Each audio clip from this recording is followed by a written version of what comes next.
Hi all, welcome to our channel turning BSc. അപ്പോൾ നമ്മളിന്ന് discuss ചെയ്യാനായിട്ട് പോകുന്നത് ഒരു SCRT ചാപ്റ്ററാണ്. ഫിസിക്സ് റിലേറ്റഡ് ആയിട്ടുള്ള ഒരു SCRT ചാപ്റ്ററാണ്. 10ാം ക്ലാസ്സിലെ ഊർജ്ജ പരിപാലനം എന്ന ചാപ്റ്റർ. ഓക്കെ, ഇമ്പോർട്ടൻ്റ് ആയ ചാപ്റ്ററാണ് അല്ലേ. എനർജീനെ കുറിച്ചൊക്കെ എപ്പോഴും എക്സാമിന് അല്ലേ ചോദിക്കുന്നതാണ്, എല്ലാവർക്കും അറിയാവുന്നതാണ്. അപ്പോൾ നമ്മൾ അതുമായിട്ട് ബന്ധപ്പെട്ട് കുറച്ചധികം പോയിൻറ്റ്സ് ഒക്കെ ഉള്ള ഒരു ചാപ്റ്ററാണ് നോക്കാൻ പോകുന്നത്. നമുക്ക് അതൊക്കെ സ്റ്റാർട്ട് ചെയ്യാം. ആദ്യം തന്നെ എനർജിയുമായിട്ട് ബന്ധപ്പെട്ട് അതേ ഇവിടെ ഒരു പിക്ചർ നൽകിയിട്ടുണ്ട് അല്ലേ. സൂര്യൻ, പിന്നെന്താണ് സൂര്യനിൽ നിന്നുള്ള ഇൻഫ്രാറെഡ് കിരണങ്ങൾ ഭൂമിയിലേക്ക് എത്തുന്നു അല്ലേ. കാറ്റിൻ്റെ കാര്യങ്ങൾ, വിൻഡ് മില്ല്, അങ്ങനെ പറഞ്ഞ് കുറച്ചധികം പോയിൻറ്റ്സ് ഇവിടെ കൊടുത്തിട്ടുണ്ട്. ഊർജ്ജം നശിപ്പിക്കാനോ സാധ്യമല്ല എങ്കിൽ എങ്ങനെയാണ് ഊർജ്ജ പ്രതിസന്ധി ഉണ്ടാവുക? നമുക്കറിയാം, ഊർജ്ജം എന്ന് പറയുന്നത് നമുക്ക് നിർമ്മിക്കാനും പറ്റത്തില്ല, അതോടൊപ്പം അത് നശിപ്പിക്കാനും പറ്റത്തില്ല. ഊർജ്ജം നിർമ്മിക്കാനോ നശിപ്പിക്കാനോ സാധ്യമല്ല. ഇവിടെ ഒരു ചിത്രം കൊടുത്തിട്ടുണ്ട്. കൊച്ചി നഗരത്തിൻ്റെ വളരെ പഴയ കാലചിത്രവും വർത്തമാനകാല ചിത്രവുമാണ്. അതായത് നിലവിലുള്ളതും പഴയ കാലത്തെ ചിത്രമാണ് നൽകിയിരിക്കുന്നത് അല്ലേ. നമുക്കറിയാം, പഴയ നോക്കിക്കേ, വലിയ കാര്യമായിട്ട് അവിടെ ബിൽഡിങ്ങോ കാര്യങ്ങളോ ഒന്നുമില്ല. പക്ഷേ അതെ പുതിയതിലുള്ള മെട്രോ വന്നിട്ടുണ്ട്, പുതിയ പുതിയ ബിൽഡിങ്സ് അല്ലേ, ഭയങ്കര ഉയരത്തിലുള്ള ബിൽഡിങ്സ് ഒക്കെ കൊടുത്തിട്ടുണ്ട്. എന്തൊക്കെ മാറ്റങ്ങളാണ് ഉണ്ടായിക്കൊണ്ടിരിക്കുന്നതെന്ന് എഴുതി നോക്കും. ഗതാഗത സംവിധാനങ്ങൾ മോട്ടോർ സൈക്കിൾ മുതൽ മെട്രോ ട്രെയിൻ വരെ, ബഹുനില കെട്ടിടങ്ങൾ, കച്ചവട സ്ഥാപനങ്ങൾ, ജനസംഖ്യാ വർധനവ്. ഈ മാറ്റങ്ങൾ ഊർജ്ജ ഉപഭോഗത്തിൽ നിലവിൽ എന്ത് വ്യത്യാസം ഉണ്ടായിരിക്കും? ഇതിനായി ഏതെല്ലാം ഊർജ്ജ സ്രോതസ്സുകൾ പ്രയോജനപ്പെടുത്തിയിട്ടുണ്ടാവും? നിങ്ങളൊരു ദിവസം രാവിലെ എഴുന്നേൽക്കുന്നത് മുതൽ സ്കൂളിൽ എത്തുന്നതുവരെ വിവിധ ആവശ്യങ്ങൾക്ക് എന്തെല്ലാം ഊർജ്ജ രൂപങ്ങളാണ് ഉപയോഗിക്കുന്നതെന്ന് ലിസ്റ്റ് ചെയ്യാനാണ് പറഞ്ഞത്. അതൊക്കെ കുട്ടികൾക്ക് കൊടുത്തിട്ടുള്ള വിവിധ കായിക പ്രവർത്തനങ്ങൾക്ക് പേശി ഊർജ്ജം, അതായത് മസ്കുലർ എനർജി, പാചക ആവശ്യത്തിന് രാസോർജ്ജം, കെമിക്കൽ എനർജി അല്ലേ, അങ്ങനെ കൊടുത്തിട്ടുണ്ട്. ഈ ഊർജ്ജ രൂപങ്ങൾ ഏതൊക്കെ സ്രോതസ്സിൽ നിന്നാണ് ലഭിക്കുന്നത്? കായികോർജ്ജം മുതൽ വൈദ്യുതോർജ്ജം വരെ അനേകം ഊർജ്ജ രൂപങ്ങൾ നാം ഉപയോഗിക്കുന്നുണ്ട്. ഇന്ധനങ്ങൾ, സൂര്യൻ, പവർ സ്റ്റേഷൻ എന്നിങ്ങനെ വ്യത്യസ്ത സ്രോതസ്സുകളിൽ നിന്നാണ് ഈ ഊർജ്ജ രൂപങ്ങൾ ലഭിക്കുന്നത്. അപ്പം ഇന്ധനങ്ങൾ വഴി, സൂര്യൻ മുഖേന, പിന്നെ എന്താണ് പവർ സ്റ്റേഷൻ, ഇതൊക്കെ വ്യത്യസ്ത സ്രോതസ്സുകളാണ് അല്ലേ. ആ സോഴ്സിൽ നിന്നൊക്കെയാണ് നമുക്ക് എന്താണ് ഊർജ്ജ രൂപങ്ങൾ ലഭിക്കുന്നത്. മനുഷ്യൻ്റെ പുരോഗതിക്ക് അനുസരിച്ച് യാത്രയുടെ വേഗവും പാർപ്പിട സൗകര്യങ്ങളും വർദ്ധിച്ചു. മനുഷ്യൻ്റെ പുരോഗതിക്ക് അനുസരിച്ച് എന്താണ് യാത്രയുടെ വേഗവും അതോടൊപ്പം പാർപ്പിട സൗകര്യങ്ങളും വർദ്ധിച്ചു. വ്യവസായശാലകളും അനുബന്ധ സംവിധാനങ്ങളും വർദ്ധിപ്പിക്കേണ്ടതായി വന്നു. ഇത് വ്യത്യസ്ത ഊർജ്ജ സ്രോതസ്സുകളിൽ നിന്ന് ലഭിക്കുന്ന ഊർജ്ജത്തെ ആവശ്യാനുസരണം വിവിധ ഊർജ്ജ രൂപങ്ങളിലേക്ക് മാറ്റി ഉപയോഗിക്കേണ്ട സാഹചര്യം അനിവാര്യമാക്കി. ഊർജ്ജം ഒരു രൂപത്തിൽ നിന്ന് മറ്റൊരു രൂപത്തിലേക്ക് മാറ്റുമ്പോൾ കുറച്ചു ഭാഗം മറ്റു ഊർജ്ജ രൂപങ്ങളിൽ നഷ്ടപ്പെടുന്നുണ്ട്. എന്താണ്? ഊർജ്ജം ഒരു രൂപത്തിൽ നിന്ന് മറ്റൊരു രൂപത്തിലേക്ക് മാറ്റുമ്പോൾ കുറച്ചു ഭാഗം മറ്റു ഊർജ്ജ രൂപങ്ങളിൽ നഷ്ടപ്പെടുന്നുണ്ട്. ഈ നഷ്ടം ഊർജ്ജ പ്രതിസന്ധിക്കുള്ള പ്രധാന കാരണമാണ്. അപ്പം ഒന്നാമത്തെ പോയിന്റ് കിട്ടിയല്ലേ. ഊർജ്ജ പ്രതിസന്ധിയുടെ ഒന്നാമത്തെ കാരണമാണ് ഊർജ്ജം ഒരു രൂപത്തിൽ നിന്ന് മറ്റൊരു രൂപത്തിലേക്ക് മാറ്റുമ്പോൾ കുറച്ചു ഭാഗം അവിടെ നഷ്ടപ്പെടുന്നുണ്ട്. വിവിധ പ്രവർത്തനങ്ങൾക്ക് ഏതൊക്കെ ഊർജ്ജ സ്രോതസ്സുകൾ ഉപയോഗിക്കണം എന്നതും അത് പാഴായി പോകാതെ യുക്തിസഹവും ശാസ്ത്രീയമായി ഉപയോഗിക്കേണ്ടതും ഇന്നിൻ്റെ അനിവാര്യതയാണ് അല്ലേ. തീർന്നു പോകാതിരിക്കാൻ വേണ്ടിയിട്ട് അല്ലേ, ആവശ്യാനുസരണം മാത്രം ഉപയോഗിക്കുക എന്ന് പറയുന്നതും ഒരു പോയിന്റ് തന്നെയാണ്. ഏതൊക്കെയാണ് വിവിധ ഊർജ്ജ സ്രോതസ്സുകളെന്ന് പരിശോധിക്കാം. നമ്മളിനി പറയാൻ പോകുന്നത് വിവിധ ഊർജ്ജ സ്രോതസ്സുകളാണ്. ഇന്ധനങ്ങൾ അഥവാ ഫ്യൂവൽസ്. ആദിമ മനുഷ്യൻ ആദ്യമായി ഉണ്ടാക്കിയെടുത്ത ഊർജ്ജ രൂപം താപമായിരിക്കും എന്നാണ് പറയുന്നത് അല്ലേ. നമുക്ക് കറക്റ്റ് അറിയില്ല. ആദിമ മനുഷ്യൻ ആദ്യമായി ഉണ്ടാക്കിയെടുത്ത ഊർജ്ജ രൂപം എന്ന് പറയുന്നത് താപമായിരിക്കും. കാട്ടുതീ ഉണ്ടായപ്പോൾ താപം ഉണ്ടായി. അതിനുശേഷം ഈ താപോർജ്ജം വിറക് ഉപയോഗിച്ച് വീണ്ടും ഉണ്ടാക്കി. കാട്ടുതീ ഉണ്ടായപ്പോൾ എന്താണ്? താപം ഉണ്ടായി അല്ലേ. തീ ഉണ്ടായപ്പോൾ അവിടെ ചൂടുണ്ടായി അല്ലേ, താപം ഉണ്ടായി. അതിനുശേഷം ഈ താപോർജ്ജം വിറക് ഉപയോഗിച്ച് വീണ്ടും ഉണ്ടാക്കി. അപ്പോൾ ആദ്യത്തെ ഇന്ധനവും അതുതന്നെയായിരിക്കും. എന്താണ് ഇന്ധനങ്ങൾ? കത്തുമ്പോൾ ധാരാളമായി താപം പുറത്തു വിടുന്നവയാണ് ഇന്ധനങ്ങൾ. ഇമ്പോർട്ടൻ്റ് ആണ്. കത്തുമ്പോൾ ധാരാളമായി താപം പുറത്തു വിടുന്നവയാണ് നമ്മൾ ഇന്ധനങ്ങൾ അഥവാ ഫ്യൂവൽസ് എന്ന് പറയുന്നത്. ഇന്ന് നാം പ്രയോജനപ്പെടുത്തുന്ന പ്രധാന ഊർജ്ജ സ്രോതസ്സ് ഇന്ധനങ്ങളാണ്. ഊർജ്ജത്തിൻ്റെ സ്രോതസ്സ് എന്ന് പറയുന്നത് ഇന്ധനങ്ങളാണ്. അടുക്കളയിൽ ഭക്ഷണം പാകം ചെയ്യുന്നതുൾപ്പെടെ വിവിധ ആവശ്യങ്ങൾക്കായി നാം ഇന്ധനങ്ങൾ ഉപയോഗിക്കാറുണ്ടല്ലോ. അവയെ ഖരം, ദ്രാവകം, വാതകം എന്നിങ്ങനെ പട്ടികപ്പെടുത്തി എഴുതാനാണ് പറയുന്നത് അല്ലെ. നമുക്ക് വിറകൊരു ഖരവസ്തുവാണ്. അത് നമ്മൾ ഇന്ധനത്തിനായിട്ട് യൂസ് ചെയ്യുന്നുണ്ട്. മണ്ണെണ്ണ, പെട്രോൾ, ഡീസൽ, ഇതൊക്കെ എന്താണ്, പെട്രോളിയം ഉൽപ്പന്നങ്ങളെല്ലാം എന്താണ് ദ്രാവകാവസ്ഥയിലാണ്. ഇനി ബയോഗ്യാസ് അല്ലേ, ഗേഷ്യസ് ഫോമിലുള്ള ഒരു ഫ്യൂവലാണ് അല്ലേ. ഓക്കെ, ഇനി ഇവിടെ ഒരു പരീക്ഷണങ്ങളൊക്കെ കൊടുത്തിട്ടുണ്ട്, നമുക്കൊന്നും വേണ്ട. പൂർണ്ണ ജ്വലനം നടക്കാൻ ഉണ്ടായിരിക്കേണ്ട സവിശേഷതകൾ എന്തെല്ലാമാണ്? അതായത് പൂർണ്ണമായിട്ട് അവിടെ ഒരു ജ്വലനം സാധ്യമാകണമെങ്കിൽ അവിടെ എന്തെല്ലാം സവിശേഷതകൾ വേണമെന്നാണ് പറയുന്നത്. ഖര ഇന്ധനങ്ങൾ ഉണങ്ങിയതായിരിക്കണം. അതായത് നമ്മൾ പറഞ്ഞു, ഇപ്പോൾ പച്ച എന്താണ് വിറകോ നനഞ്ഞാണ് നമുക്ക് കത്തുമോ? ഇല്ല. ഖര ഇന്ധനങ്ങൾ ഉണങ്ങിയതായിരിക്കണം. ജ്വലിക്കാൻ ആവശ്യമായ താപനിലയിൽ എത്തിച്ചേരണം. അതായത് കത്താൻ വേണ്ടിയിട്ടുള്ള ആ ഒരു താപനിലയിൽ എത്തിച്ചേരണം. ജ്വലനത്തിന് ആവശ്യമായ ഓക്സിജൻ ലഭ്യമാണ് അല്ലേ. നമ്മൾ കുറേ വിറകൊക്കെ കൂട്ടിയിട്ട് കത്തിച്ചാൽ അത് കത്തത്തില്ല. കാരണം എന്താണ്, അവിടെ ഓക്സിജൻ ഇല്ല.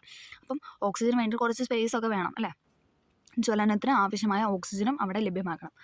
അപ്പോൾ പൂർണ്ണ ജ്വലനത്തിൻ്റെ സവിശേഷതകൾ എന്നാണ് അടുത്ത് പറയുന്നത്. അതായത് നമ്മൾ പറഞ്ഞ പൂർണ്ണജ്വലനം നടക്കാൻ ഇന്ധനങ്ങൾക്കുണ്ടായിരിക്കേണ്ട സവിശേഷതയാണ് ഖര ഇന്ധനങ്ങൾ ഉണങ്ങിയതായിരിക്കണം, ജ്വലിക്കാൻ ആവശ്യമായ താപനിലയിൽ എത്തിച്ചേരണം, ജ്വലനത്തിന് ആവശ്യമായ ഓക്സിജൻ ലഭ്യമാവണം. അപ്പോൾ പൂർണ്ണജ്വലനത്തിന് സവിശേഷതകളാണ് എന്തൊക്കെയെന്ന് പറഞ്ഞാൽ കാർബൺ മോണോക്സൈഡ് ഉണ്ടാവുന്നില്ല. അവിടെ എന്താണ് കാർബൺ മോണോക്സൈഡ് ഉണ്ടാവുന്നില്ല. അതോടൊപ്പം താപോർജ്ജം കൂടുതലാണ്. കാർബൺ മോണോക്സൈഡ് ഉണ്ടാവുന്നില്ല, താപോർജ്ജം കൂടുതലാണ്.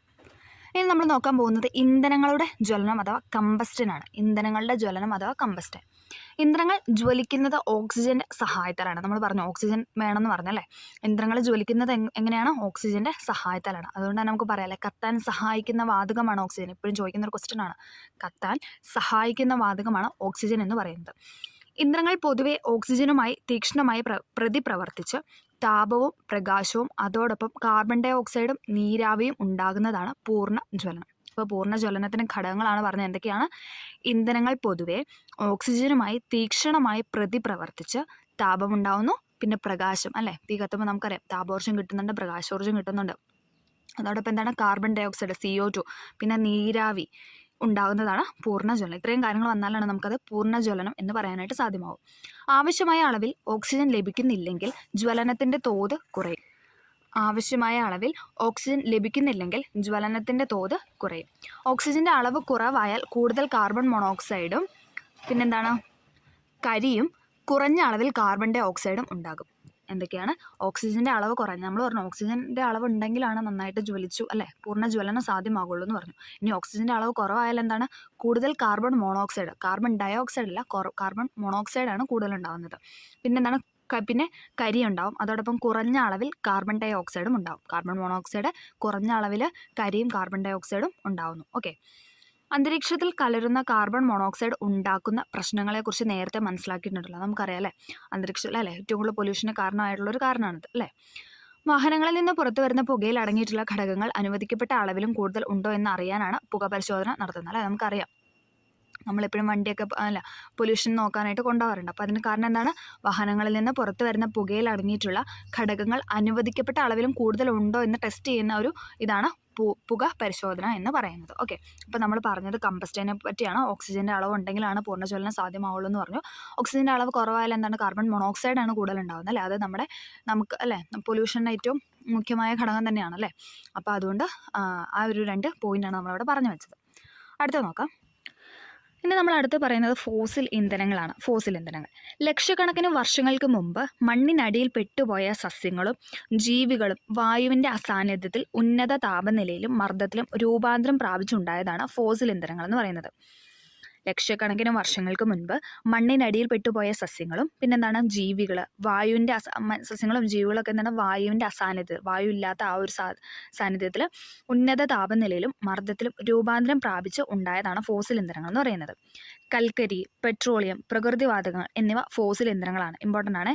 കൽക്കരി, പെട്രോൾ, ഓടോണൊക്കെ ചോദിക്കാറുണ്ട്. കൽക്കരി, പെട്രോളിയം, പ്രകൃതിവാതകങ്ങൾ എന്നിവ ഫോസിൽ ഇന്ധനങ്ങളാണ്. ഇവ ഉപയോഗിച്ച് തീരുന്നതിനനുസരിച്ച് പുനരുൽപ്പാദിപ്പിക്കപ്പെടുന്നില്ല. അതുകൊണ്ട് തന്നെ നമ്മൾ അതിന് പറയുന്നത് എന്താണ്? പാരമ്പര്യ ഊർജ്ജ സ്രോതസ് എന്നാണ് അതിൽ പറയുന്നത്. കാരണം പാരമ്പര്യമായിട്ട് നമ്മളങ്ങനെ കണക്ട് ചെയ്തല്ലേ, പാരമ്പര്യമായിട്ടുള്ള സാധനമാണത്. അതെന്താണ്? നമ്മൾ ഉപയോഗിക്കുന്നതനുസരിച്ച് തീർന്നു പോകും. അതാണ് ഇവ ഉപയോഗിച്ച് തീരുന്നതിനനുസരിച്ച് ഉൽപ്പാദിപ്പിക്കപ്പെടുന്നില്ല അല്ലേ. നമ്മൾ തീരുന്നതനുസരിച്ച് അത് ഉൽപ്പാദിപ്പിക്കപ്പെടുന്നുണ്ടോ? ഇല്ല. കാരണം എന്താണ്? അത് പാരമ്പര്യമായിട്ട് അനേകം വർഷങ്ങൾ എടുത്തിട്ടാണ് അതൊക്കെ ഉണ്ടായി വരുന്നത്. ഓക്കെ. അതിനാൽ ഇവ പുനഃസ്ഥാപിക്കാൻ കഴിയാത്ത ഊർജ്ജ സ്രോതസ്സാണ്. എപ്പോഴും നമ്മുടെ എക്സാമിന് ചോദിക്കുന്നതല്ലേ, പുനഃസ്ഥാപിക്കാൻ കഴിയുന്നവയും കഴിയാത്തവയും. അപ്പം എന്താണ് ഈ ഫോസിൽ ഇന്ധനങ്ങൾ എന്ന് പറയുന്നത്? പുനഃസ്ഥാപിക്കാൻ കഴിയാത്ത, നമുക്ക് പുനഃസ്ഥാപിച്ചെടുക്കാൻ കഴിയാത്ത ഊർജ്ജ എനർജി സോഴ്സസ് ആണ്. ഓക്കെ. ഒന്നും കൂടെ പറയാം. ലക്ഷക്കണക്കിന് വർഷങ്ങൾക്ക് മുൻപ് മണ്ണിനടിയിൽ പെട്ടുപോയ സസ്യങ്ങളും ജീവികളും വായുവിൻ്റെ അസാന്നിധ്യത്തിൽ ഉന്നത താപനിലയിലും മർദ്ദത്തിലും രൂപാന്തരം പ്രാപിച്ചുണ്ടായതാണ് ഫോസിൽ ഇന്ധനങ്ങൾ. കൽക്കരി, പെട്രോളിയം, പ്രകൃതിവാതകങ്ങൾ എന്നിവ ഫോസിൽ ഇന്ധനങ്ങളാണ്. ഇവ ഉപയോഗിച്ച് തീരുന്നതിനനുസരിച്ച് പുനരുൽപ്പാദിപ്പിക്കപ്പെടുന്നില്ല. അതിനാൽ ഇവ പുനഃസ്ഥാപിക്കാൻ കഴിയാത്ത ഊർജ്ജ സ്രോതസ്സുകളാണ്. ഓക്കെ. അടുത്തത് നമ്മൾ പറയുന്നത് കൽക്കരി അഥവാ കോളാണ്. കൽക്കരി അഥവാ കോള്. ഭൂമിയിൽ നിന്ന് ലഭിക്കുന്ന ഫോസിൽ ഇന്ധനങ്ങളിൽ ഏറ്റവും കൂടുതലുള്ളത് കൽക്കരിയാണ്. റിപ്പീറ്റഡ് ക്വസ്റ്റ്യൻ ആണ്. ഭൂമിയിൽ നിന്ന് ലഭിക്കുന്ന ഫോസിൽ ഇന്ധനങ്ങളിൽ ഏറ്റവും കൂടുതലായിട്ട് കിട്ടുന്ന ഏതാണെന്ന് ചോദിച്ചാൽ കൽക്കരി അഥവാ കോളാണ്. കൽക്കരിയിലെ പ്രധാന ഘടകം കാർബണാണ്. കൽക്കരിയിലെ പ്രധാന ഘടകം എന്ന് പറയുന്നത് കാർബണാണ്. അടങ്ങിയിട്ടുള്ള കാർബണിൻ്റെ അടിസ്ഥാനത്തിൽ ഇതിനെ peat, lignite, bituminous coal, anthracite എന്നിങ്ങനെ 4ആയിട്ട് തരംതിരിച്ചിട്ടുണ്ട്. നമ്മൾ എന്താണ് കൽക്കരിനെ 4ആയിട്ട് തിരിച്ചിട്ടുണ്ട്. അതിന് കാർബണിൻ്റെ അടിസ്ഥാനത്തിൽ, അതായത് ഈ കോളിൽ അല്ലെങ്കിൽ കൽക്കരിയിൽ അടങ്ങിയിട്ടുള്ള കാർബണിൻ്റെ അടിസ്ഥാനത്തിൽ നമ്മൾ 4ആയിട്ട് തരംതിരിച്ചിട്ടുണ്ട്. ഒന്നെങ്കിൽ പീറ്റ്, ഒന്നാമത്തെ point peat, 2 lignite, 3 bituminous coal, 4 anthracite. കൽക്കരിയെ വായുവിൻ്റെ അസാന്നിധ്യത്തിൽ സ്വേദനം ചെയ്താൽ ammonia, coal gas, coal tar, coke എന്നിവ ലഭിക്കും. എന്തൊക്കെയാണ്? കൽക്കരിയെ വായുവിൻ്റെ അസാന്നിധ്യത്തിൽ, വായു ഇല്ലാത്ത ആ ഒരു ഇതിൽ നമുക്ക് സ്വേദനം ചെയ്താൽ എന്തൊക്കെ നമുക്ക് കിട്ടുമെന്ന് ചോദിച്ചാൽ അമോണിയ, കോൾ ഗ്യാസ് കിട്ടും, കോൾ ടാർ കിട്ടും, കോക്ക് എന്നിവ ലഭിക്കും. ഓക്കെ, അടുത്ത് നമ്മൾ പറയാനായിട്ട് പോകുന്നത് CNG, LNG, LPG. എപ്പോഴും റിപ്പീറ്റഡ് ക്വസ്റ്റ്യൻ ആണല്ലേ. CNG, LNG, LPG. പെട്രോളിയത്തോടൊപ്പം ലഭിക്കുന്ന പ്രകൃതി വാതകത്തിൽ നിന്നാണ് കംപ്രസ്ഡ് നാച്ചുറൽ ഗ്യാസും അഥവാ CNG, liquefied natural gas LNG എന്നറിയപ്പെടുന്ന LNGയും നിർമ്മിക്കുന്നത്. അപ്പം പെട്രോളിയത്തോടൊപ്പം ലഭിക്കുന്ന പ്രകൃതി വാതകം എന്ന് പറഞ്ഞാൽ നാച്ചുറൽ ഗ്യാസ് അല്ലേ. പെട്രോളിയത്തോടൊപ്പം ലഭിക്കുന്ന പ്രകൃതി വാതകത്തിൽ നിന്നാണ് കംപ്രസ്ഡ് നാച്ചുറൽ ഗ്യാസും ലിക്വിഫൈഡ് നാച്ചുറൽ ഗ്യാസും നിർമ്മിക്കപ്പെടുന്നത്. ഇവയിലെ പ്രധാന ഘടകം മീഥേനാണ്. ചോദിച്ചിട്ടുണ്ട്, റിപ്പീറ്റഡ് ആണ്. LNGയിലും CNGയിലൊക്കെ പ്രധാന ഘടകം ചോദിച്ചാൽ മീഥേനാണ്. ഇവ വാഹനങ്ങളിലും വ്യവസായശാലകളിലും തെർമൽ പവർ സ്റ്റേഷനിലും ഇന്ധനമായിട്ട് ഉപയോഗിക്കുന്നു. എന്താണ്? വാഹനങ്ങളിലും വ്യവസായശാലകളിലും തെർമൽ പവർ സ്റ്റേഷനിലും ഒക്കെ ഇന്ധനമായിട്ട് ഉപയോഗിക്കുന്ന നമ്മൾ CNGയും LNGയും ആണ്. കംപ്രസ്ഡ് നാച്ചുറൽ ഗ്യാസ് അല്ലെങ്കിൽ LNG, ലിക്വിഫൈഡ് നാച്ചുറൽ ഗ്യാസ് ആണ്. ഓക്കെ, പ്രകൃതിവാതകത്തെ ദ്രവീകരിച്ച് സൗകര്യപ്രദമായി ദൂരസ്ഥലങ്ങളിലേക്ക് കൊണ്ടുപോകാം എന്നതാണ് LNGയുടെ പ്രാധാന്യം. അല്ലേ, അത് നമ്മൾ ലിക്വിഫൈഡ് ആക്കി, അല്ലെ വെള്ളം പോലെ ലിക്വിഫൈഡ് ആക്കിയിട്ട് നമുക്കത് ദൂര സ്ഥലങ്ങളിലേക്കൊക്കെ കൊണ്ടുപോകാനായിട്ട് സാധിക്കും. അന്തരീക്ഷ താപനിലയിൽ വീണ്ടും വാതകമാക്കി പൈപ്പ് ലൈനുകളിലൂടെ വിതരണം ചെയ്യാനും കഴിയും. എന്നിട്ട് എന്താണ് ചെയ്യുന്നത്? നമ്മൾ ലിക്വിഫൈഡ് ആക്കി നമ്മൾ ദൂര സ്ഥലങ്ങളിലായിട്ട് കൊണ്ടുപോയി അന്തരീക്ഷത്തിലെ താപനിലയിലും നമുക്ക് വീണ്ടും അതിനെ ഗേഷ്യസ് ഫോമിലോട്ട് അല്ലെങ്കിൽ വാതകമാക്കി മാറ്റി പൈപ്പ് ലൈനുകളിലൂടെ വിതരണം ചെയ്യാനായിട്ട് കഴിയും. ഓക്കെ, ഒന്നും കൂടെ പറയാം. പെട്രോളിയത്തോടൊപ്പം ലഭിക്കുന്ന പ്രകൃതിവാതകത്തിൽ നിന്നാണ് കംപ്രസ്ഡ് നാച്ചുറൽ ഗ്യാസും ലിക്വിഫൈഡ് നാച്ചുറൽ ഗ്യാസും നിർമ്മിക്കുന്നത്. ഇവയിലെ പ്രധാന ഘടകം മീഥേനാണ്.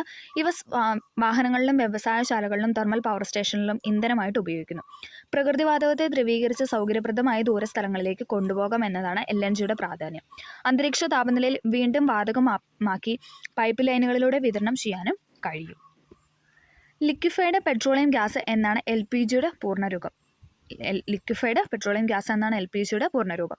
പെട്രോളിയത്തെ അംശീയ സ്വേദനം ചെയ്യുമ്പോൾ കിട്ടുന്ന നിറമോ മണമോ ഇല്ലാത്തൊരു വാതകമാണ് എന്തെന്ന് പറയുന്നത്?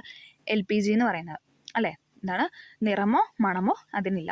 ഗാർഹിക LPGയിൽ വാതകചോർച്ച തിരിച്ചറിയാനായിട്ട് ഈഥൈൽ മെർക്യാപ്റ്റൻ കലർത്തുന്നത് കൊണ്ടാണ് അതിന് മണമുണ്ടാകുന്നത് അല്ലേ. നമുക്കറിയാം, നമ്മൾ വീട്ടിലൊക്കെ ഗ്യാസ് ലീക്കാണെന്ന് നമ്മൾ അറിയുന്ന ആ ഒരു സ്മെല്ല് വന്നിട്ടാണ് അല്ലേ, നമ്മൾ അറിയോ? ഇല്ല. അപ്പം ശരിക്കും പറഞ്ഞാൽ എന്താണ്? LPG നമ്മൾ വീട്ടിലൊക്കെ ഉപയോഗിക്കുന്ന ഗ്യാസിൽ ശരിക്കും സ്മെല്ലൊന്നും ഇല്ല അല്ലേ, അതൊരു സ്മെല്ലോ ഓർഡറോ ഒന്നും ഇല്ല. പക്ഷേ നമുക്കത് അറിയാൻ വേണ്ടിയിട്ടല്ലേ, വാതകചോർച്ച ഉണ്ടോ അല്ലെങ്കിൽ ലീക്കായോ എന്ന് അറിയാൻ വേണ്ടിയിട്ടാണ് നമുക്ക് എന്താണ് യൂസ് ചെയ്യുന്നത്? ഈഥൈൽ മെർക്യാപ്റ്റൻ അതിനകത്ത് കലർത്തും.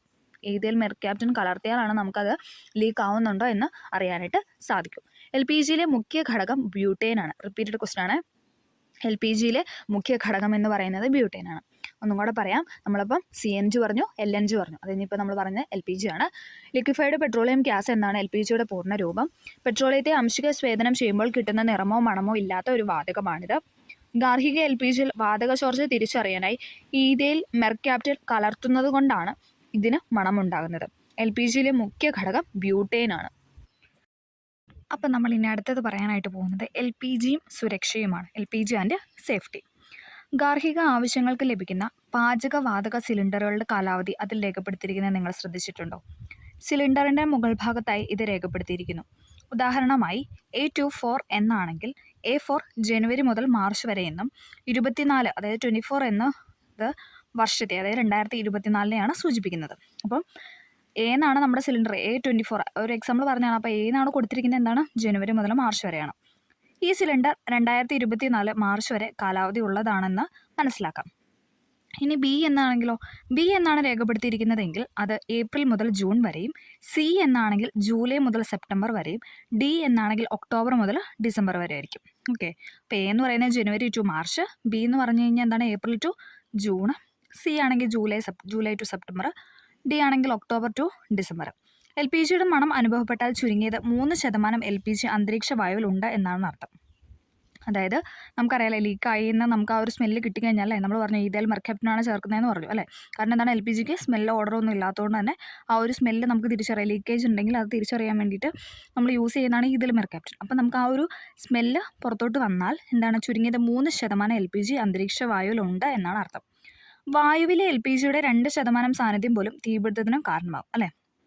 നമുക്ക് 3% ഉണ്ടെങ്കിലാണ് നമുക്ക് ആ സ്മെല്ല് കിട്ടത്തുള്ളൂ. പക്ഷേ അതിൽ 2% മതി എന്തെന്ന് പറയുന്നത് തീപിടുത്തത്തിന് കാരണമാകാൻ. എൽ പി ജിക്ക് വായുവിനേക്കാൾ സാന്ദ്രത കൂടുതലാണ്.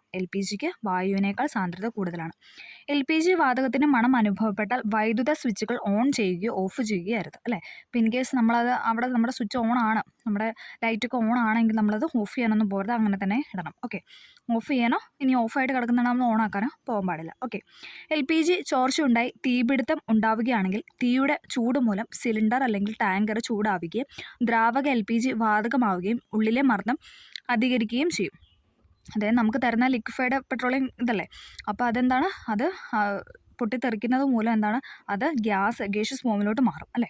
അപ്പോൾ അത് കൂടുതൽ എന്താണ് അതിനകത്ത് കൂടുതൽ പ്രഷർ വരുന്നുണ്ട്. അപ്പോൾ ആ ലിക്വിഡ് എന്താണ് അത് ഗേഷ്യസ് ഫോമിലോട്ട് മാറും. അപ്പോൾ എന്താണ് കൂടുതലായിട്ട് തീ പുറത്തോട്ട് വരും അല്ലേ. വാതക എൽ പി ജിയുടെ വികസിക്കാനുള്ള കഴിവ് 250 മടങ്ങാണ്. അതായത് വാതക എൽ പി ജിയുടെ അതായത് ഗേഷ്യസ് ഫോമിലോട്ട് വന്നാൽ 250 മടങ്ങത് വികസിക്കുമെന്നാണ് പറയുന്നത്. എൽ പി ജി വാതകമാകുമ്പോൾ ആ വാതകത്തെ സിലിണ്ടറിന് അല്ലെങ്കിൽ കണ്ടെയ്നറിന് ഉൾക്കൊള്ളാൻ കഴിയാതെ വരികയും മർദ്ദം ക്രമാതീതമായി വളർന്ന് ഉഗ്രസ്ഫോടനത്തിന് കാരണമാവുകയും ചെയ്യും അല്ലേ. എന്താണ് 250 മടങ്ങ് അത് മാറുമെന്നാണ് പറയുന്നത്, ഗേഷ്യസ് ഫോമിലോട്ട് മാറാൻ. നമുക്ക് കിട്ടുന്ന ലിക്വിഫൈഡ് ഫോമാണ്, വെള്ളം പോലെ ദ്രാവകാവസ്ഥയിലാണ്, പക്ഷേ അതെന്താണ് അത് ഗേഷ്യസ് ഫോമിലോട്ട് മാറും. അതും കൂടാതെ 250 മടങ്ങ് അത് വികസിക്കുമെന്നാണ് പറയുന്നത്. അതുകൊണ്ട് തന്നെ എന്താണ് ഉഗ്രസ്ഫോടനത്തിന് കാരണമാവുകയും ചെയ്യും. ഇത് boiling liquid expanding vapour explosion എന്നാണ് അറിയപ്പെടുന്നത്, ബ്ലെവി എന്നാണ് പറയപ്പെടുന്നത്. ഓക്കെ, ഇത് ചോദിച്ചിട്ടുണ്ട്. ഈ ബ്ലെവി എന്ന് പറഞ്ഞാൽ എന്താണ്? Boiling liquefied expanding vapour explosion. Boiling liquefied expanding vapour explosion എന്നാണ് ബ്ലെവി എന്ന് അറിയപ്പെടുന്നത്. ഓക്കെ, ഗ്യാസ് ലീക്ക് ഉണ്ടെന്ന് ബോധ്യപ്പെട്ടാൽ വീടിന് പുറത്തു നിന്ന് വൈദ്യുത ബന്ധം വിച്ഛേദിക്കുക, അതായത് മെയിൻ സ്വിച്ച് ഓഫ് ചെയ്യുക. ഇനി നമുക്ക് വേണ്ട പ്രിക്കോഷൻസ് ആണ് പറയുന്നത്. ഓക്കെ, ഗ്യാസ് ലീക്ക് ഉണ്ടെന്ന് ബോധ്യപ്പെട്ടാൽ വീടിന് പുറത്തുള്ള വൈദ്യുത ബന്ധം വിച്ഛേദിക്കുക. റെഗുലേറ്റർ ഓഫ് ചെയ്ത് സിലിണ്ടർ ആളൊഴിഞ്ഞ സ്ഥലത്തേക്ക് മാറ്റുക. വാതിലുകളും ജനലുകളും തുറന്നിടുക. അഗ്നിശമന സേനയുടെ ടോൾ ഫ്രീ നമ്പറായ 101 വിളിച്ച് സഹായം ആവശ്യപ്പെടുക അല്ലേ.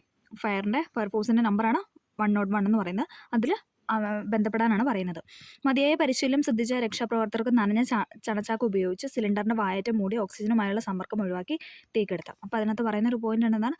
ഓക്സിജനുമായുള്ള സമ്പർക്കം അല്ലേ. ഓക്സിജൻ ഉണ്ടെങ്കിൽ കത്താൻ സഹായിക്കുന്ന വാതകമാണ് ഓക്സിജൻ. അപ്പം ഓക്സിജൻ ഇല്ലാതാക്കാൻ വേണ്ടിയിട്ട് എന്താണ് ചണച്ചാക്ക് നനച്ചിട്ട് ചണച്ചാക്ക് എന്താണ് നമ്മുടെ സിലിണ്ടറിൻ്റെ മുകൾ ഭാഗത്ത് മൂടും. അപ്പോൾ എന്താണ് പെട്ടെന്ന് തീ പടരില്ല. ഓക്കെ, തീ പെട്ടെന്ന് കിട്ടും. ഫ്ലാറ്റുകളിൽ അല്ലെങ്കിൽ മുകൾ നിലകളിലാണ് തീപിടുത്തം ഉണ്ടാകുന്നതെങ്കിൽ രക്ഷപ്പെടാനായി ലിഫ്റ്റ് ഉപയോഗിക്കാൻ പാടില്ല.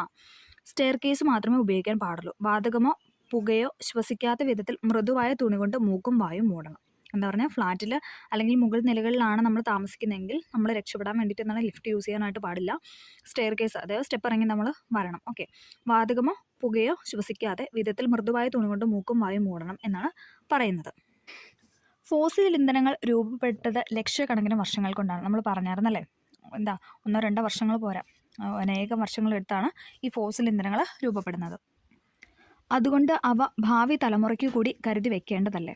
ഫോസിൽ ഇന്ധനങ്ങൾ അമൂല്യമാണെന്നും അവ യുക്തിപൂർവ്വം ഉപയോഗിക്കണമെന്നും കാണിച്ചുകൊണ്ട് ഏതാനും പോസ്റ്ററുകൾ തയ്യാറാക്കി സ്കൂൾ പരിസരത്ത് സ്ഥാപിക്കുമെന്നാണ് പറയുന്നത്.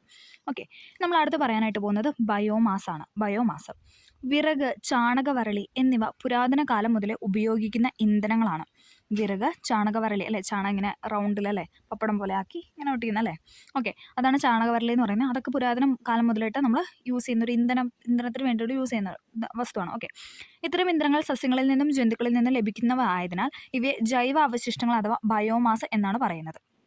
അപ്പം വിറകം, ചാണകവരളി ഇതൊക്കെ എന്ന് പറയുന്നത് എന്താണ്? ജൈവാവശിഷ്ടങ്ങൾ അഥവാ ബയോമാസ് എന്നാണ് നമ്മൾ പറയുന്നത്. ഓക്കെ, ഇത്തരം ജൈവാവശിഷ്ടങ്ങളുടെ ജ്വലനം ഭാഗിക ജ്വലനമായിരിക്കും, പൂർണ്ണ ജ്വലനമല്ല അല്ലേ, ഭാഗിക ജ്വലനമായിരിക്കും എന്നാണ് പറയുന്നത്. പൊതുസ്ഥലത്ത് ഇത്തരം ജൈവാവശിഷ്ടങ്ങൾ കൂട്ടിയിട്ടിരിക്കുന്നത് ശ്രദ്ധിച്ചിട്ടില്ലേ? ഇത് ശരിയായ പ്രവണതയാണോ? ഇതിൻ്റെ പരിസരത്തു കൂടി പോകുമ്പോൾ രൂക്ഷഗന്ധം ഉണ്ടാകുന്നത് ശ്രദ്ധിച്ചിട്ടുണ്ടാകും. എന്തുകൊണ്ടായിരിക്കും അത്? അന്തരീക്ഷ മലിനീകരണം കൂടാതെ എന്തെല്ലാം പാരിസ്ഥിതിക പ്രശ്നങ്ങളാണ് ഇത്തരം ജൈവാവശിഷ്ടങ്ങൾ കൂട്ടിയിട്ടിരിക്കുന്നത് മൂലം ഉണ്ടാകുന്നതെന്ന് ചർച്ച ചെയ്യാനാണ് പറഞ്ഞിരിക്കുന്നത്. ഓക്കെ, അപ്പോൾ നമ്മൾ വിറക്, ചാണകവരലി ഇതൊക്കെ എന്ന് പറയുന്നത് എന്താണ്? ബയോമാസ് അല്ലെങ്കിൽ ജൈവാവശിഷ്ടങ്ങൾ കൊണ്ട് ഉണ്ടാക്കുന്നതെന്നാണ് പറയുന്നത്. അടുത്താണ് ബയോഗ്യാസ്. ജൈവ അവശിഷ്ടങ്ങൾ ബയോഗ്യാസ് പ്ലാന്റിൽ നിക്ഷേപിച്ചാൽ ഓക്സിജന്റെ അഭാവത്തിൽ ബാക്ടീരിയകളുടെ പ്രവർത്തന ഫലമായി ബയോഗ്യാസ് ഉണ്ടാകുന്നു. എന്താണ്? ജൈവ അവശിഷ്ടങ്ങൾ ബയോഗ്യാസ് പ്ലാന്റിൽ നിക്ഷേപിച്ചാൽ ഓക്സിജന്റെ അഭാവത്തിൽ ബാക്ടീരിയകളുടെ പ്രവർത്തനത്തിന് ഫലമായിട്ട് ബയോഗ്യാസ് ഉണ്ടാകുന്നു. ഇതിലെ പ്രധാന ഘടകം മീഥേനും കാർബൺ ഡൈ ഓക്സൈഡുമാണ്. ചോദിച്ചിട്ടുണ്ട്, ബയോഗ്യാസിലെ ഘടകങ്ങൾ ചോദിച്ചിട്ടുണ്ട്. LPG ഘടകത്തിലുള്ള പോലെ തന്നെ അങ്ങനെ ചോദിച്ചിട്ടുണ്ട്. ബയോഗ്യാസിലുള്ള ഘടകമാണ് മീഥേന്, കാർബൺ ഡൈ ഓക്സൈഡ്.